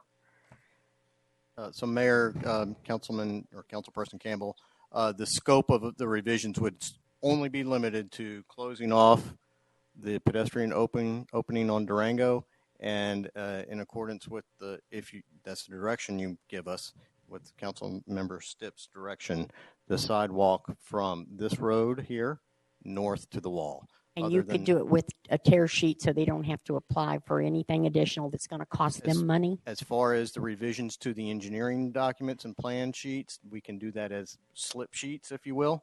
But we still, as Mr. Massey indicated, have to go through that PAD process and development agreement revision We process. know that there'll be those costs, but we didn't. Yeah, okay, thank you. Yes, ma'am. Councilman Pizzillo? For the general public, and correct me if I'm wrong on the attorney, part of the issue is because of our state legislature and the laws that have been passed, there's certain processes and things that have to follow as a result of the zoning and the stipulations, that it's just a matter of, well, we're going to cut this out, and they don't give you a whole lot of options to quickly fix this. So just to let the public know that our hands are tied on some of these because of the state laws and what we can do once things are passed to change it. And be honest with you, I would have preferred that there was some type of option they would have put for any type of these situations within state statutes, but what I'm hearing is that isn't one of them. So, but what I would like to see is that we can run parallel courses, because to be honest with you, and I don't know what the thought was, I assume the school district was looking for an easy way down there, and I'm sure some students will walk that distance, but I know a lot of them won't. It's a mile or close to a mile to get to that school site. I personally, and I could be wrong, but I don't see the value in having that opening in there. I really don't. So I'm going to tend to go with STIP, but I would like a parallel system or parallel approach so you don't slow the developer out. It's not his fault of what we're changing on there, because he did his due process, he had his zone, he had the development agreement, all those things were done, and now we're saying this little 4-foot section or whatever it is, now make it a whole block wall. But as a result of that, there's all these hoops that have to be dropped through because of state statutes and et cetera, which to me doesn't make a whole lot of sense, but if the state's driving it, the state's driving it. So with that, that's my 2 cents. I'm kind of moving forward. Councilman Osborne. Thank you. One last question, and I am one that is constantly asking for that connectivity in those pathways. And, it was pointed out the last time we discussed this that that's the only opening in all of these quadrants of homes. And I don't know how that happened way back when, but it did. What I still is not answered in my mind, though, is there value or is there reason to have that sidewalk all the way down Durango? If that's a less of a burden and an expense on the applicant, is it a sidewalk to nowhere? Is there a point? So because I can't really tell by this map, it looks like it's a dead-end road. So I don't know if there's value to a sidewalk there. And so I would say that now, and I'm assuming we would need to have that in this discussion. So that's why I bring it up. Yes, ma'am, that's correct. Durango Street does end right here. It is not a through street. There is a wall there. So they're just saying for him to build. No, but I'm saying no. But along all the way around here, or right now, it's supposed to be sidewalk, correct? I mean, you can't see where I'm. All along Durango, they're supposed to be outside of the perimeter wall. Outside of the perimeter wall, there's sidewalk. is there a point to having that sidewalk is what I'm saying. I think Joe Schmidt has a little additional information. Joe, could you come forward? I mean, if it's a sidewalk to nowhere, what's the point? Well, but it may connect to other sidewalks. That's why I'm asking if it's what's the Ladies, value. Mayor, Council, the way the approval was structured and the development agreement was written is that they would not put the improvements in. They would just make an in lieu payment until the balance of Durango was improved on the others, when there were plans to improve the other side. So there would only be the landscaping strip and no sidewalk or curb and gutter installed at this time. Thank you. Any other questions? We haven't talked about the cost, so we need to tell the public that's listening what this is going to cost us. Is it still going to cost us $10,675? So I'd like that cleared. And then secondly, I would like to ask the neighborhood to promote friendliness and acceptance. And I know children can be devils and get into trouble. You are in the county. You're under the county regulations. That, you know, you pay the taxes there. You don't pay the taxes here. So this Goodyear has an average age of 35.3. I think the 3 is funny. But the fact is, they're small children, and they're not going to go away. These are young families that are going to be buying this neighborhood. And so I just appeal to you, and I know some of you are my age, so I understand when you get to a certain age, your tolerance level is not very big for small children. Please, I'm talking, and you do not have permission in my courtroom to do that, in my chamber. So you remember that when you come here. You're recognized, you speak up, and you sit down. Thank you. But I just want you to know that there is a thing called good neighbors. And if the children are doing something wrong to the point where you have to call our public safety, they will come. They will take care of it. You do not need to let these kids get away with things that are damaging your property. But you live on the borders of Goodyear, and we are not going to change our ways about welcoming people to our city, families, activities. That is us. We have a culture here, and the culture is we share and talk and help each other. We volunteer in communities. So it's the whole ambiance of what we have, the whole culture. So I just want you to know, when I hear this discussion today, I was alarmed at the anger and the distaste and the not understanding the other side. And I understand it's not fair if they destroy part of your property or they have to be taken care of. But there are other ways that the possibility that you could be neighborly, try to go to another neighborhood, go to the school, talk to them, appeal to where the kids are walking. There is a process. So that part somewhat disappoints me.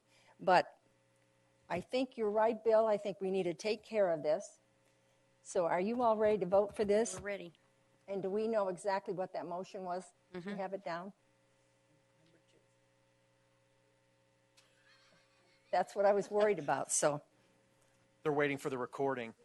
okay, could you please, the lawyer, please repeat that motion? And it's to instigate the rezoning process and amendment to the development agreement process to delete the pedestrian access, preserving sidewalks south of the street alignment, consistent with all applicable laws.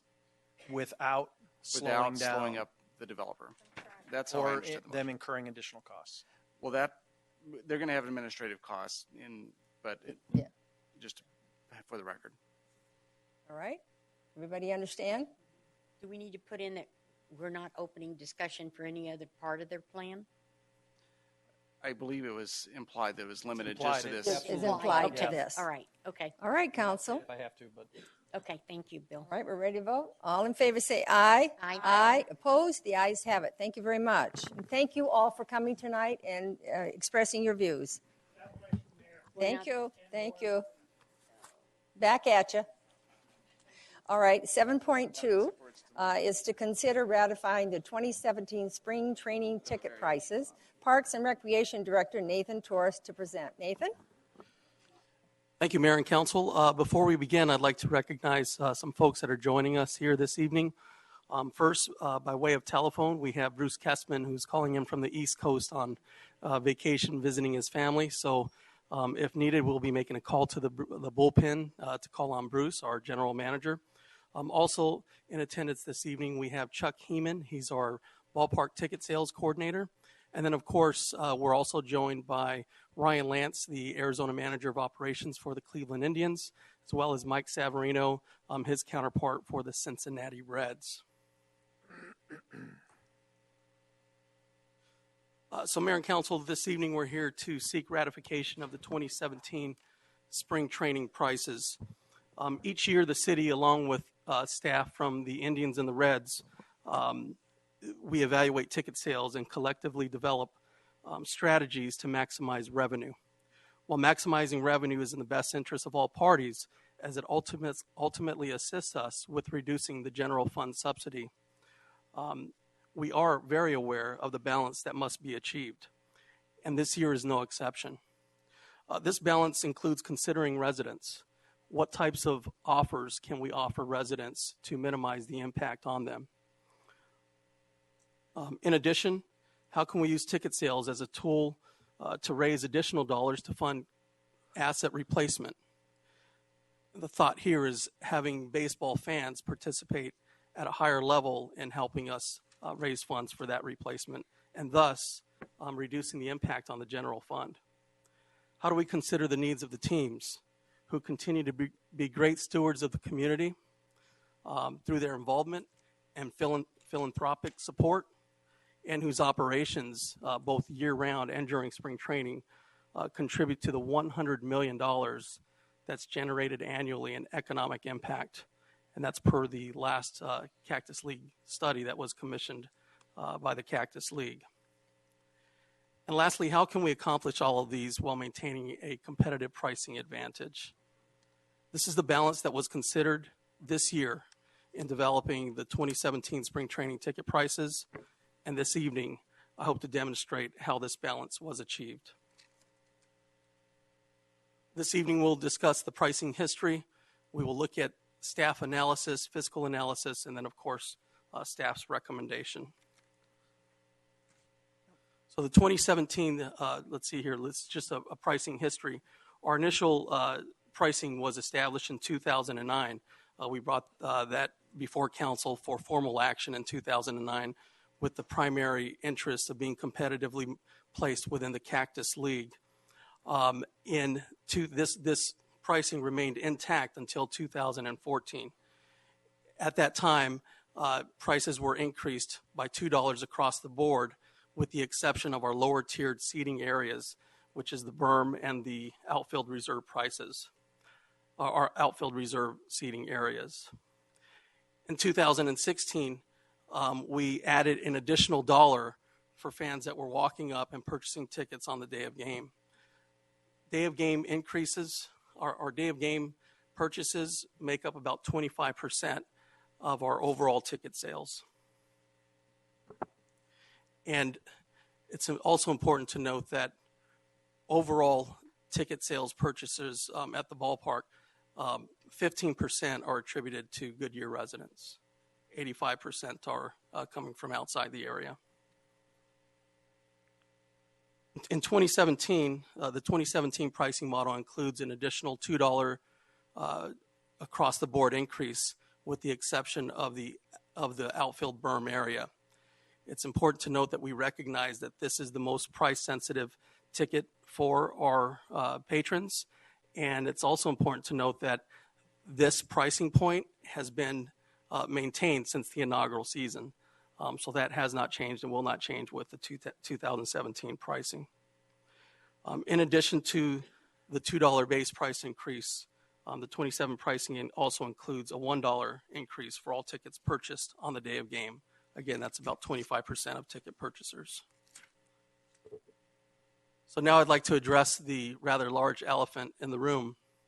While we did bring the inaugural season ticket pricing before council for formal action in 2009, subsequent increases were adjusted administratively in 2014 and 2016, and again for 2017. They were adjusted administratively, and we communicated that to council via formal yellow paper. Upon receiving this year's yellow paper on the 2017 prices, a council member inquired as to why these prices weren't coming before council for formal action. And in looking into this further, it was determined that in order to be in line with our best practices for our city, that is indeed correct, that we should bring this forward for formal action, which is why we're here tonight seeking ratification. I'd like to affirmatively state that I understand that this is not an ideal situation to be seeking ratification of ticket prices as opposed to approving prices in advance. And I can commit to you that in the future, these will be done formally through council action in advance.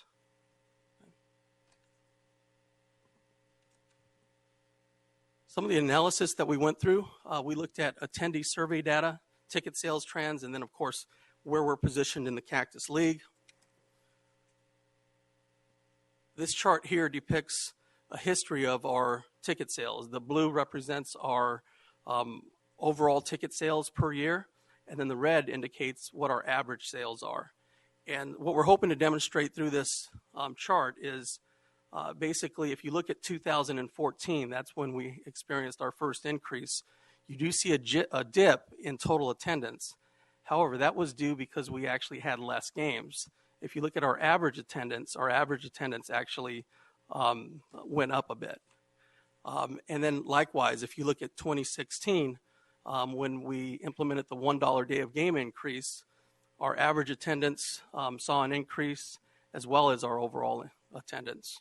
And then this evening, I'm happy to report that with the 2017 prices in place now, to date, I'm happy to report that we are 65% ahead of sales compared to last year at this same time.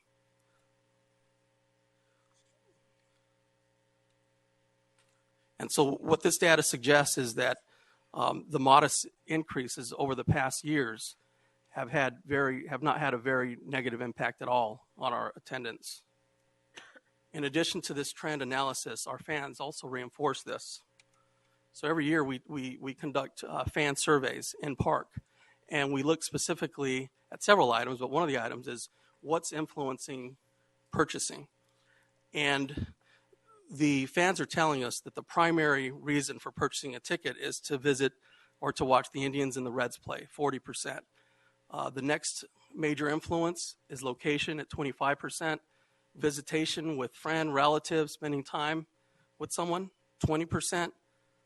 The lowest influential factor on attending a game at Goodyear Ballpark is price, and that's 6%. This data confirms and is in line with the purchasing trends that price is not a major influencing factor to purchasing tickets at Goodyear Ballpark. What we're going to do now is just take a quick snapshot of several different seating areas within the ballpark. And basically, how do we stack up? We stack up very well. In fact, we're the most affordable, and by far, we're the most affordable ticket in the Cactus League. The red indicates the base ticket price. The green indicates any day of game charges. And then the purple indicates premium or dynamic charges. All the facilities in the Cactus League have different approaches to their pricing strategy. And I can sit here for 2 days and get through half of them in detail with you. But basically, they range from day of game charges to premium games to non-premium games. Some have actually implemented dynamic pricing, which that works a lot like airline prices. So the price of the ticket depends on when you purchase it. You'll get one price. If you're purchasing closer to the game, based on supply and demand, that price can go way up, and that's what you're seeing there on these charts. And so we feel like we're positioned appropriately. It's also important to note that you notice the first column there, kids pricing. Goodyear Ballpark is the only facility in the Cactus League that offers child price tickets. These are half-price child tickets, and they're good for every game. So we're proud to say that we're the only facility in the Cactus League doing something innovative, kids pricing for for families. In addition, when the Indians and Reds play each other, you can also grab a ticket for $1. So that's our Ohio Days promotion. When the Indians and Reds play each other, come out to the ballpark for $4.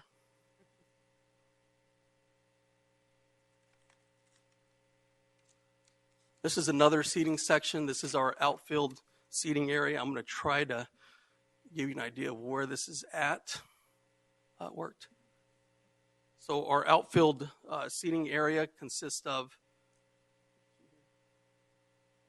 sections 103, 104, 105, 119, 120, and 121.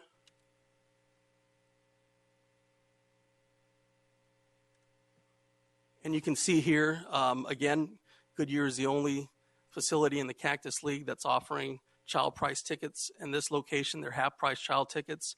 And then our range, of course, is very competitive, if not the lowest in the league.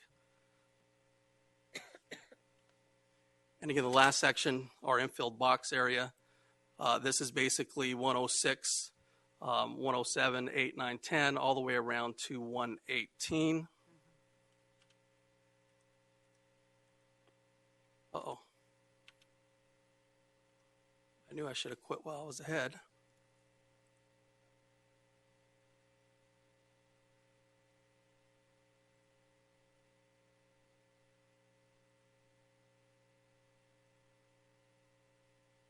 And so here in the infill box seating areas, you can see we're very competitive, if not the lowest throughout the league.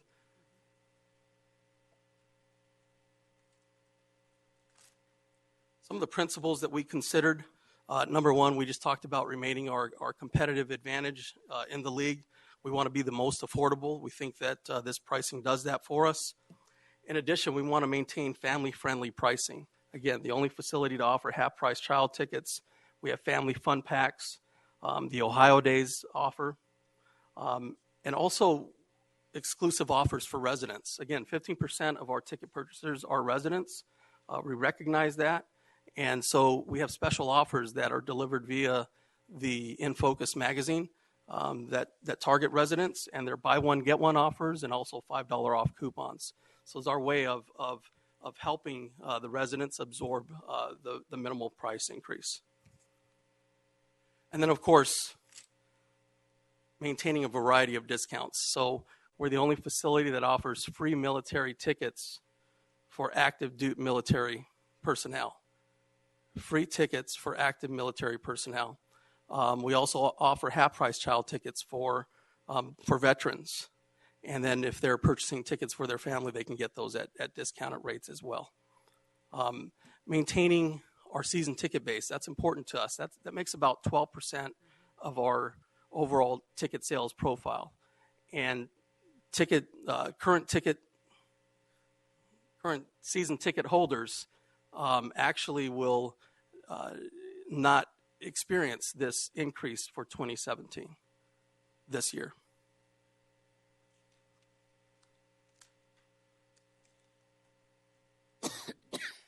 So I'd like to spend some time discussing the capital replacement fund for the ballpark and how it will positively be impacted by the 2017 pricing.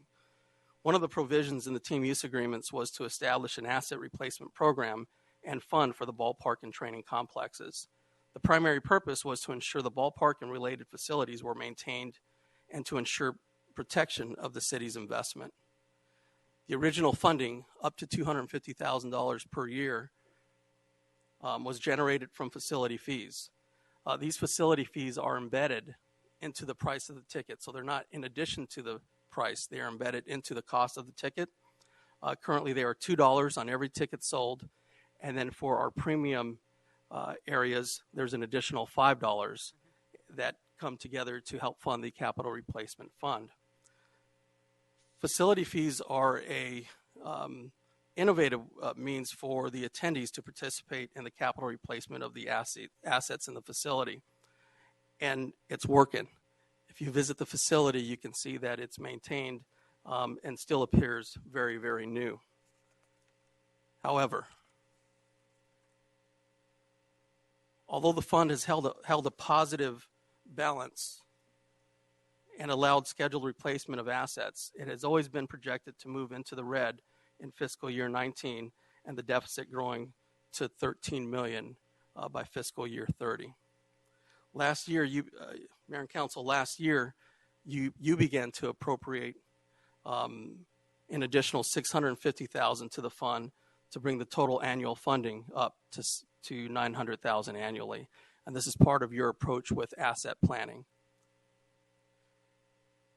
The blue line on the graph reflects the fund balance per the original $250 per year funding. The gray line reflects the planned expenses associated with the scheduled replacement of assets. And the yellow line reflects the fund balance with the additional $650 allocated per the asset management program for the city. It is important to note that this funding is a 10-year program, which is why the line drops off so quickly in FY 2028. As the plan moves forward, this appropriation will continue to close the gap in the later years of the team use agreement. So why is this discussion so relevant now? Asset replacement is not only a priority for the city, but also for our teams.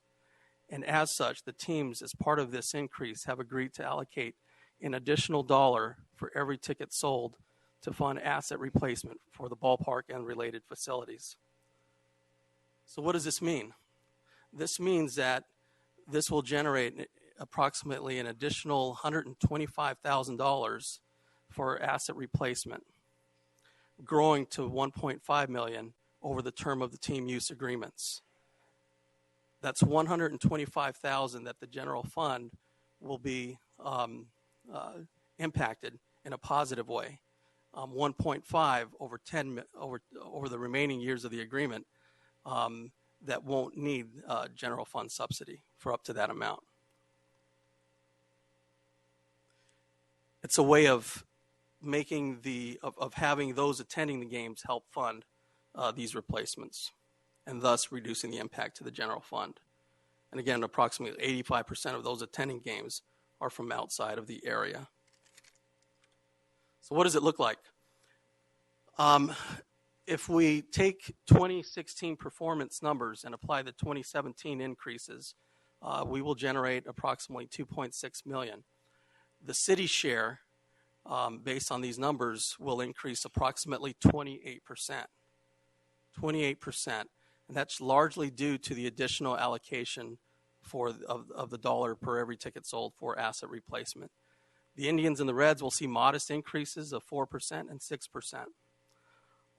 What I like about this slide is oftentimes you hear of ticket prices and per the team use agreements being ticket revenues are 80% team revenue, 20% city. And that's just really not the case. When you take all of the items that are built into the ticket price, city tax, premium surcharge fees, plus our 20% share, the actual city share comes out to be 35%. Okay. And so in closing, and before I ask Ryan and Mike to come up and share their thoughts, I feel that we've maintained the balance this year. We have provisions for residents, both ticket purchasing savings as well as the reduction in the general fund, which also impacts our residents. We've considered asset replacement as part of this program. We've done it, and we're remaining competitive, if not the lowest in the league. And then, of course, we're able to accommodate the team needs. And so with that, let me have Mike and Ryan come up and ask if they'd like to share a few words. So Mike Savarino, Arizona Operations Manager for the Reds. Welcome, Mike. Mayor Lord, Vice Mayor Laurentano, council members, thank you very much for having me here tonight. Just a couple of quick thoughts. I know Nathan's done a great job covering everything, especially the details, the numbers, the process they go through. I just want to say a few words about Nathan and the team. You people have a lot of great people in place at Goodyear Ballpark. Nathan Torres, Bruce Kessman, and the rest of the team that you have in place there, they do a great job. They do tremendous work. They manage to balance the interests of the city with the two ball clubs, and while they're protecting and furthering the goals and the best intentions of the city. You really have an excellent group of people there, and they do fantastic work. Thanks for everything you do. Specifically, the ballpark personnel, in conjunction with the two teams, they've managed over the years to keep spring training ticket prices at a fair, reasonable, and affordable level in today's high-priced sports market. Yes, ticket prices have increased, and Nathan detailed that for you from time to time, but always remaining the best value in the Cactus League. And your team, your group, has always kept in mind the needs of the local residents, which is very important, and they've done a great job of that. I can't tell you all the different meetings we've had where they think, well, now wait a minute, we have to think about the local community and how it's going to impact them and what their position is going to be in this. You have in the past trusted the judgment of your folks who have charged with the duty of operating the ballpark and including establishing ticket prices. So I just ask you to believe in them again this time around in this situation and to ratify the 2017 spring training ticket prices. Thank you. Thank you, Mike. Now, Ryan Lance, Arizona manager for the Indians.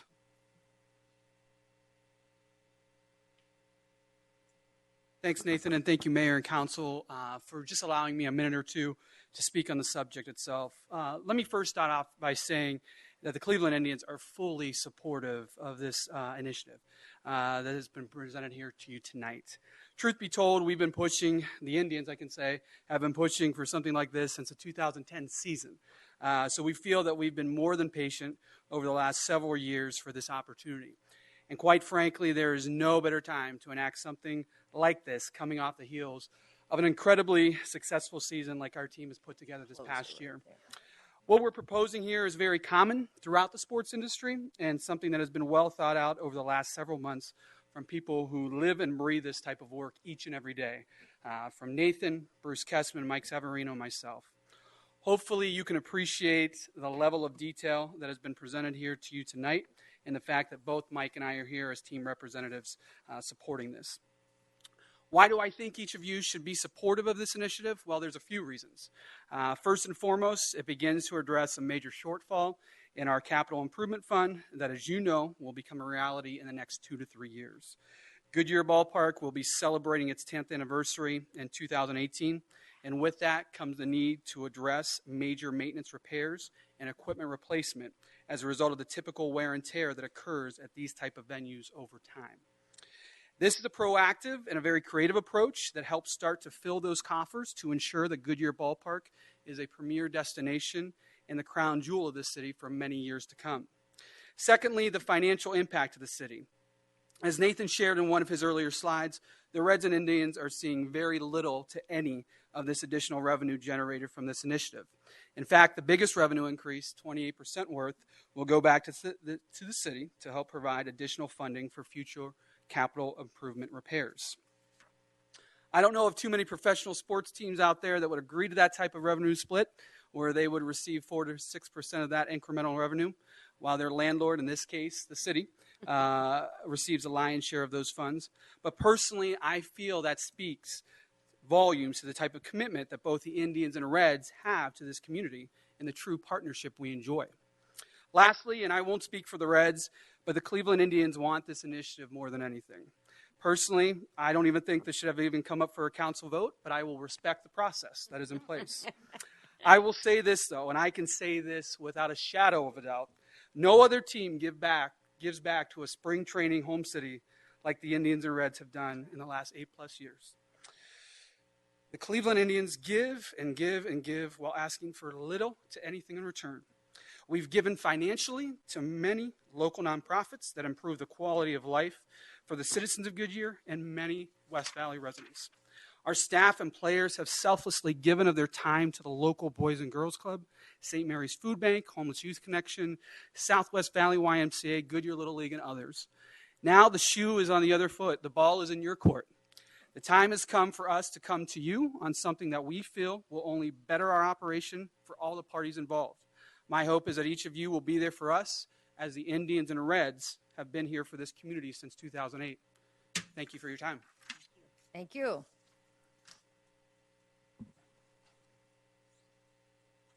Thank you, Ryan and Mike. And with that, Mayor and Council, I'm here for questions, and we ask for your consideration and ratification of the 2017 spring training ticket prices. Thank you. We had speakers. Are there any other speaker cards? No, Mayor. All right. Then could I have a motion and a second to ratify the 2017 spring training ticket prices? Do I hear a motion? So moved. Second. Motion by Vice Mayor Loretano and the second by Councilman Campbell. Open for council discussion. I'm going to start on this side. Councilman Campbell. Nathan, I'm all for the increase in prices. And Ryan, you're absolutely right. Now's the time to do it because of the Indians' performance in the World Series, which was just amazing. My husband and I do go around to a lot of the stadiums, as Nathan knows. I used to be a season ticket holder here, but now I just go and visit. But all of my friends that still come in from California, they'll come in and then they figure out what games they're going to go see, and they don't really know sometimes till the night before. So checking on an extra $1 for the game day, buying the ticket is just genius. That's wonderful because they're going to pay it anyway, because if they do it online, they're going to pay a surcharge to Ticketmasters, which is $4.50 a ticket, and that's certainly a lot more than our $1. But our pricing is fair, it's competitive. We don't always have to be the cheapest, but we're right in there. And I appreciate all of the promotions that you do for all of our families, for our service members, and for the fun time, because when you go to the stadium, it's not just to see a game. It's to see your friends, and I mean, where else can you go but to see your Rotary friends from Washington coming down the aisle to watch the Indians play? It's just hysterical. But thank you very much, and thank you for bringing this forward, and I am in support of it. Thank you. Vice Mayor? I do as well support. I want to thank both the Indians and the Reds for their partnership and their what was said. Obviously, they give back so much to the community, and they have been great community partners. And I've always been pleased with how the ballpark has been run, and I think it's really important that we maintain it to those high-level standards. Although it still looks shiny and new, I'm not an expert on ballpark maintenance, which you and Bruce are, and obviously there's equipment and things that the naked eye isn't going to see that needs to be updated, and we need to make sure that we do keep it so that we can keep people coming, because if it gets run down, people aren't going to want to come. I have absolutely no problem whatsoever with this pricing structure. I think it is wonderful. It is a great deal. There is no other professional sports in the Valley that you can take if you've got 2 or 3 kids, or you want to take, your parents and take a couple generations and enjoy a day out. I mean, that is just fine, and we are still on the low end, and I think this will give us those money in our coffers to make sure that we can maintain the high quality. And when we look at the time, I think it is the right time. Not only do we have spectacular seasons, but it's really cold in Ohio right now, so there should be a lot of people coming out here for the winter, so I support it fully. Councilman Bazzillo? We've had a discussion before prior, and, well, first let me start with the good. I really appreciate the detail that you put in here and the pricing, and I'm always toyed between the pricing increase and the fact that the dollar is going towards the replacement. Because, I'm a big replacement fan as far as making sure we have money to address the needs. So I think that's a real important thing that you've negotiated on there. As far as the staff is concerned, I just recently had a tour that your staff had provided, did an excellent job. In fact, I got many kudos back from the Southwest Gas about the tour. They were so pleased that you took the time and the information, that even Ryan spoke about it at the event, that they were thrilled to death. And I don't know how many thank yous I got after that. And they thought it was very professional, and you did an excellent job.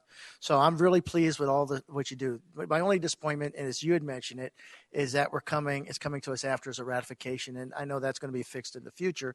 That was my initial reaction on, I really don't like voting on something if it's already done. You know what I mean? But I appreciate the detail that's in there and where the money's going through, and that fact that the berm is not going up in price. So that young families and the kid pricing, I enjoy all that. That is very important to me, and I want to make sure that our families still get a good buy out there at the ballpark. But again, you guys do an excellent excellent job. And again, I got many kudos from that, when they did the tour. So again, I appreciate the detail. I appreciate what you put in there. I appreciate where we are in the actual pricing scheme. So again, thank you. Councilman Holman? Well, I too want to thank you very much for providing this to us. And I also want to say to Mike and Lance, we do appreciate you here. We do appreciate what you have done in our community, in addition to what certainly it was above and beyond what you had to do. So we thank you very much for that. Our community does appreciate you, and we do want to continue this partnership for a very long time. And your work shows, Nathan, on this report to us, and I thank you for that. I do have a question, and I had to ask my baseball friend sitting next to me, what is premium pricing, and is there a reason why we haven't gotten into that? Yeah, so premium pricing is one of the methodologies that some of the other facilities use. Let's say if there's a marquee game, in this case we've already got one game sold out, and so it would be like taking a look at the marquee games and putting a premium price tag on those games versus non-premium. I understand that, but is there a reason why we're not? It seems like all of our sister ballparks are doing it. Yeah, we look at that each season, and we hope to get to the point where we can place premium on several games throughout the season. But right now our approach has been a real balanced approach to try and fill the ballpark and create that demand first. I'm not going to say we won't look at that or introduce that in the future, because it is a topic every year. But we have chosen not to do that because we want to keep building the demand for the ballpark. Thank you.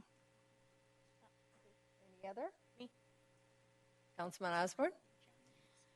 Thank you, Nathan and Mike and Ryan. I appreciate your statements and the detail and the presentation. I think was something that was great for us all to be refreshed on how everything's going. I believe in all of your professionalism and your expertise. Absolutely. There's no question in my mind about that.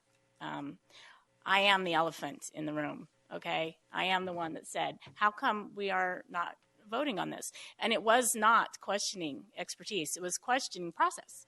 And it's only because we vote on everything else that we ever put a price tag to. So it was like, why wouldn't we be doing it on this also? So I wanted you to understand that it wasn't that kind of question. It was just, we vote on everything else. This seems like one of those things you would, put in front of us. So I appreciate, I was here in 2008 and was part of that vote and that partnership that this city has brought on with our teams. And I do know that partnership has contracts and things of saying, be charitable, but you go so far outside of what we had put together. I appreciate that. But it's exciting to see that what you showed us and where we stand in the valley. And you know what? This is the kind of information we want others to know about, that, you know what? You're getting the best price for the best place, and to see great teams and, all the awards that you've had over the years of being that family-friendly ballpark. I really, truly appreciate. Thank you. Thank you. And I do share that with the entire team at the ballpark. Tremendous. Yes. Thank you. Everybody's finished. I just want to thank you. The Cleveland Indians and the Cincinnati Reds, from the ownership down, have been great partners. This was a really edgy vote when we voted for having a stadium, and because it's always cost, and we knew that. And we knew we were getting them, or the Cactus Sea was growing because of Florida, and Florida was not keeping up their facilities. So we went into this vote eyes wide open, knowing that we had to do this. So I like this idea. I don't want to procrastinate. I do not want to leave it at when it's starting to deteriorate. I didn't find this difficult at all. The other thing, nor did the Ohioans.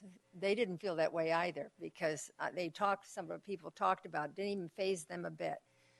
They love their teams. They love coming down to the Sun.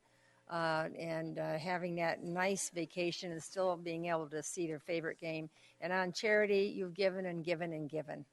And so I don't know if we've thanked you enough, but you've been really out in the public. We see you all the time at all the events. So you're doing a great job and great presentation, Nathan. Really appreciate it. Thank you. So we're going to vote on this. All in favor say aye. Aye. Opposed? The ayes have it. The council would like to take a 10-minute break. So we're going to take a 10-minute break. Okay. Yeah, pretty much. 10-minute break. Okay.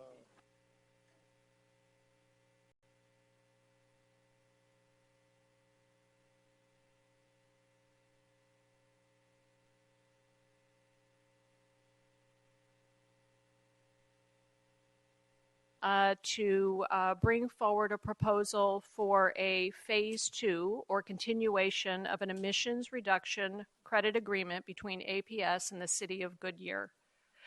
The basis of the agreement relates to emission reduction credits that APS receives for reducing particulate matter or PM10 within the area of the non-attainment area that encompasses the city of Goodyear.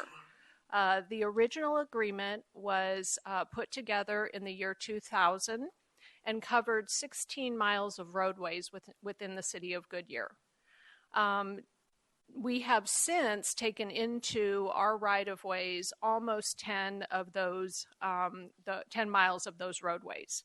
There's a remaining 6.5 miles which is under consideration this evening as part of the phase 2 of the agreement that I'm bringing forward.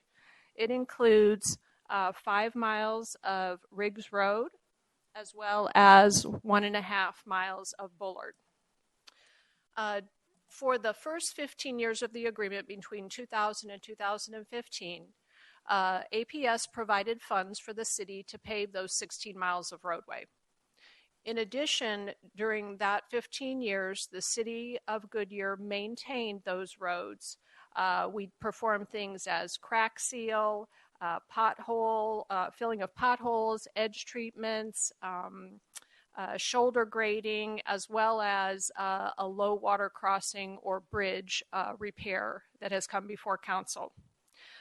During that time period, we also were continually monitoring those roadways to make sure that they met the threshold of a 30 PCI or pavement index, which simply tells us how the roadway is performing. We had the record-breaking storm in September of 2014. As a result of that storm, we did some additional maintenance in the area of Riggs Road and Bullard. However, at that same time, we also had the low-flow crossing or bridge crossing at Bullard completely needed complete renovation. We were not, within the engineering department, able to absorb that, and so we began discussions with APS at that time on how we could repair that. And then during these discussions, March 2015 came and went, which the original agreement expired.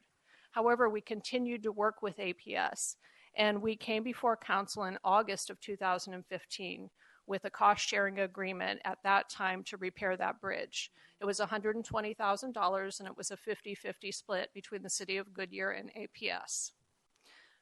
In addition, the current fiscal year we are in, we also proposed a CIP in the amount of $160,000, of which $70,000 was to be used on survey and then the preparation of exhibits for the rights of way for this Riggs Road and Bullard Avenue.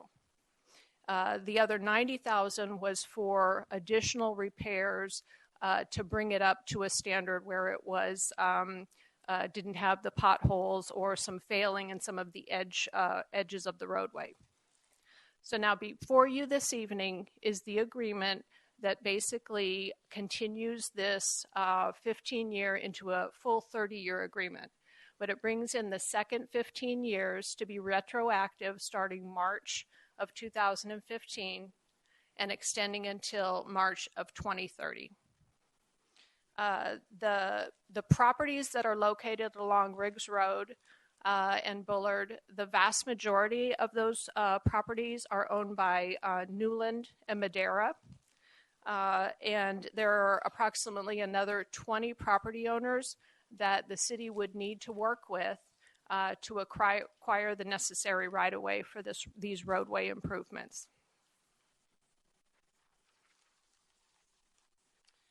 So we are proposing that in the coming fiscal year, we will bring forward a CIP for $160,000 to acquire those right-of-ways. In addition, the following year, we are proposing to rehabilitate the road once it becomes our right-of-way to an acceptable rural standard. The cost of that is approximately $824,000 minus the $90,000 of repairs that we will be doing at the end of this fiscal year. The agreement has, again, a 50-50 split with APS. Their amount wouldn't be a not to exceed $457,000 for that first treatment, major treatment in the 18-19 fiscal year. The funds from the city would come from the pavement management program. And then we would continue for years 18 through 30. We would, again, monitor the roadway, make sure that it was achieving an acceptable PCI rating, as we would with any of our other roadways, because at that point it would become city right-of-way. We estimate, again, that in about 2025-26, based on our experience, that we will have to do another treatment to that roadway. Again, that is incorporated within this agreement that is before you this evening, that APS would share in that a 50-50 as well. So dependent on the type of a treatment we would need, we're estimating it between $520,000 and $900,000. So we have capped the APS participation at $450,000, but ultimately it would be based on whatever it was that we needed to install at that time. Certainly it would be less if it was a less severe treatment we needed. Again, this evening, we are recommending the approval of this agreement between APS and the City of Goodyear. I am available for questions, as well as Mr. Massey, who worked with us on this agreement, and APS. We also have two representatives from APS. We have Wendy Villa and Jeff Allman, who also worked with us on this agreement. And then Pete Tyke is in the audience as a major property owner, if there are any questions for him. Thank you very much. Could I have a motion, a second, to approve the emission reduction credit maintenance cost sharing agreement between the City of Goodyear and Arizona Public Service Company? So moved. Second. I heard a motion from Councilman Stipp and a second from Vice Mayor Loretano. Open for council discussion. No discussion. Let's vote on it. All in favor say aye. Aye. Aye. Aye. Opposed? The ayes have it. Thank you. Nice presentation. 7.4 on the business is to consider the demolition contract, city-owned property at Cotton Lane and Indian School Road. Economic Development Director Michelle Lurie to present. Michelle? Good evening, Mayor and council members. I have an aerial here that I want to put up for you to look at. We are considering the city-owned property, the 40 acres on the southwest corner of Cotton Lane and Indian School Road, designated by that red rectangle. The city has owned this property for a little more than 10 years, and there's been a lot of development in the area. Of this area, it's just west of the 303. And there has been the expansion of Sub-Zero, as well as Dick's Sporting Goods and REI in that area. We also have a speculative building going up under construction on the east side of the 303. So Tonight, this is to prepare this property, city-owned property, for potential economic development opportunities.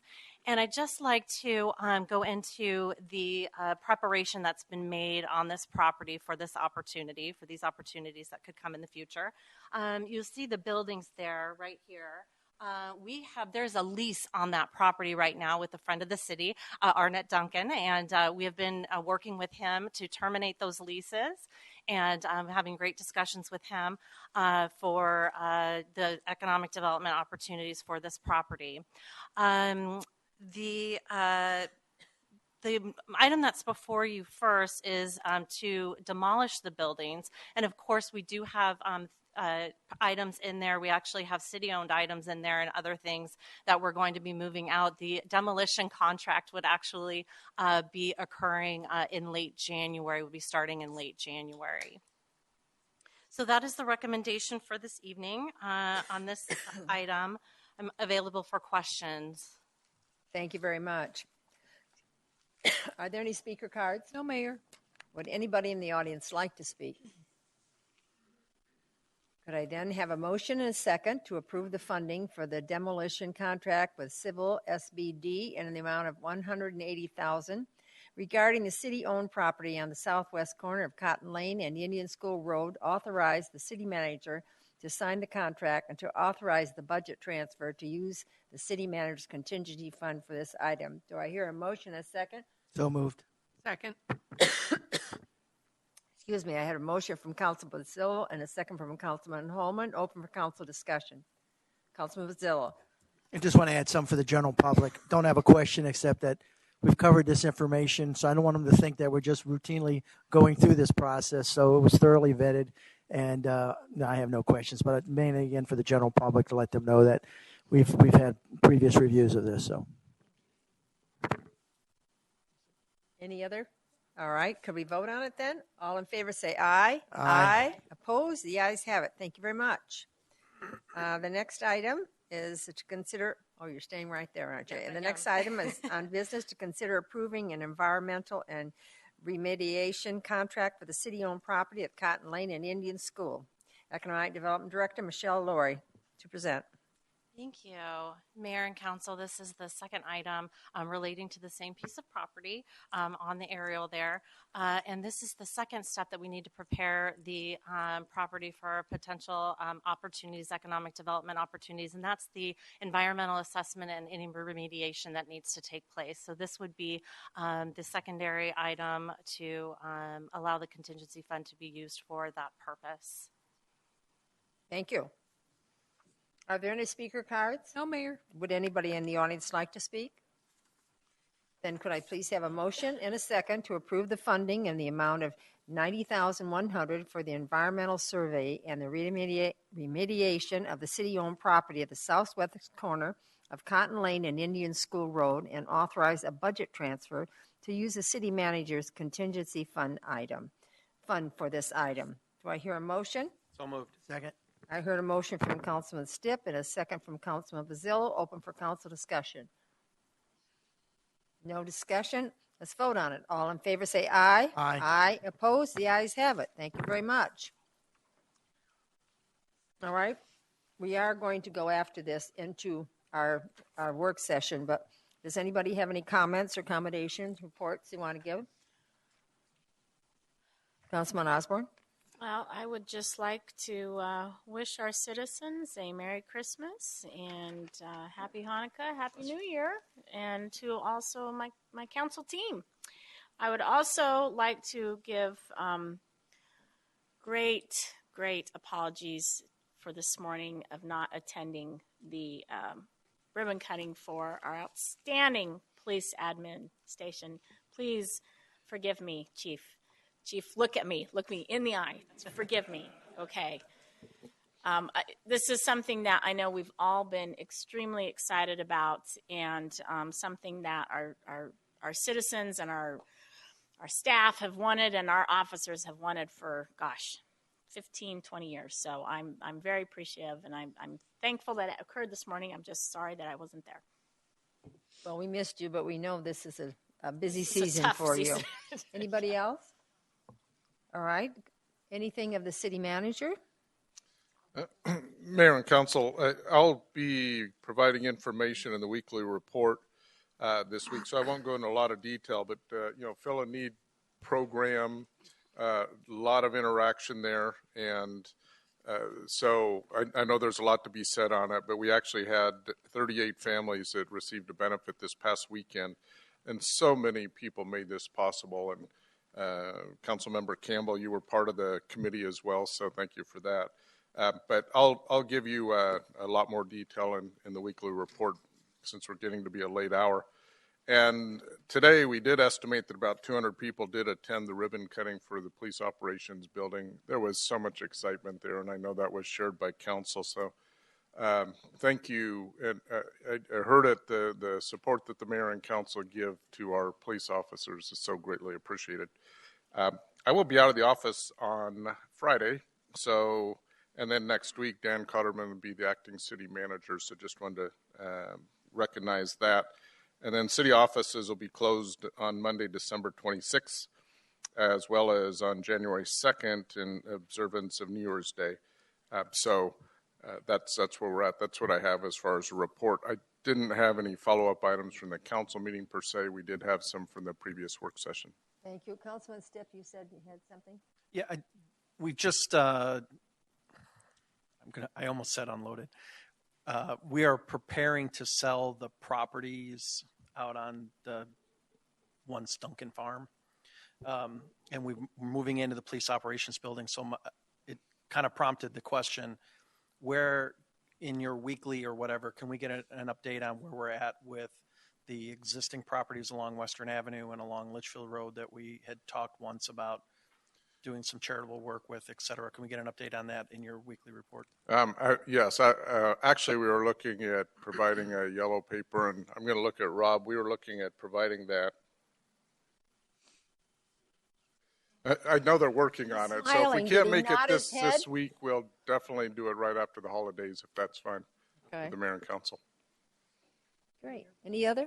Yeah, Councilman Campbell.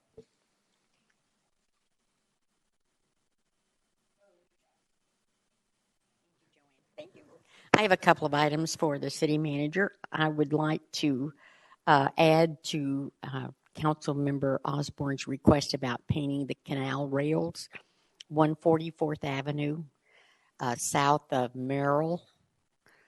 The rails on both sides need to be painted.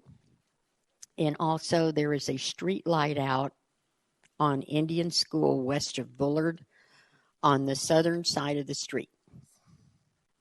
And you can only see it's out if you drive there at nighttime. It's one of the nighttime lights, the sodium street light. Street lights. Okay, thanks. That's Indian School west of Bullard? Yes, west of Bullard on the left-hand side of the road. Okay. So it'd be on the south side of the street? Yeah, south side of the street, sure. Okay. And then 144th Avenue and Merrill, those were rails that you were talking about? Is it different than what I was talking about? Well, the Bullard, we need them. We need to have the rails painted on 144th Avenue, and we need to have them painted on Bullard as well. And you know what? I'm wondering if we paint them or if they're Roosevelt Irrigation District, because it's over their canal. So I don't know who paints them, to be honest. Okay, and we can get with you after this and really look at it exactly where you're referencing. Well, the one I'm talking about is 144th Avenue, south of Merrill, and it's just past our park, and it's on both sides of the street. Okay, and there are rails right on the roadway. Well, they're right beside it. I mean, Okay. When you drive by, you can see that the paint's chipped off. Okay, thank you. All right, any other questions? All right, the next meeting will be a CFD meeting, a work session, a regular meeting held on January 9th beginning at 5 p.m. And I'm going to adjourn this meeting, and we're going to go into the work session. But I, too, if anybody sneaks out of here for the next 5 minutes, wish everybody a Merry Christmas and a Happy New Year. So.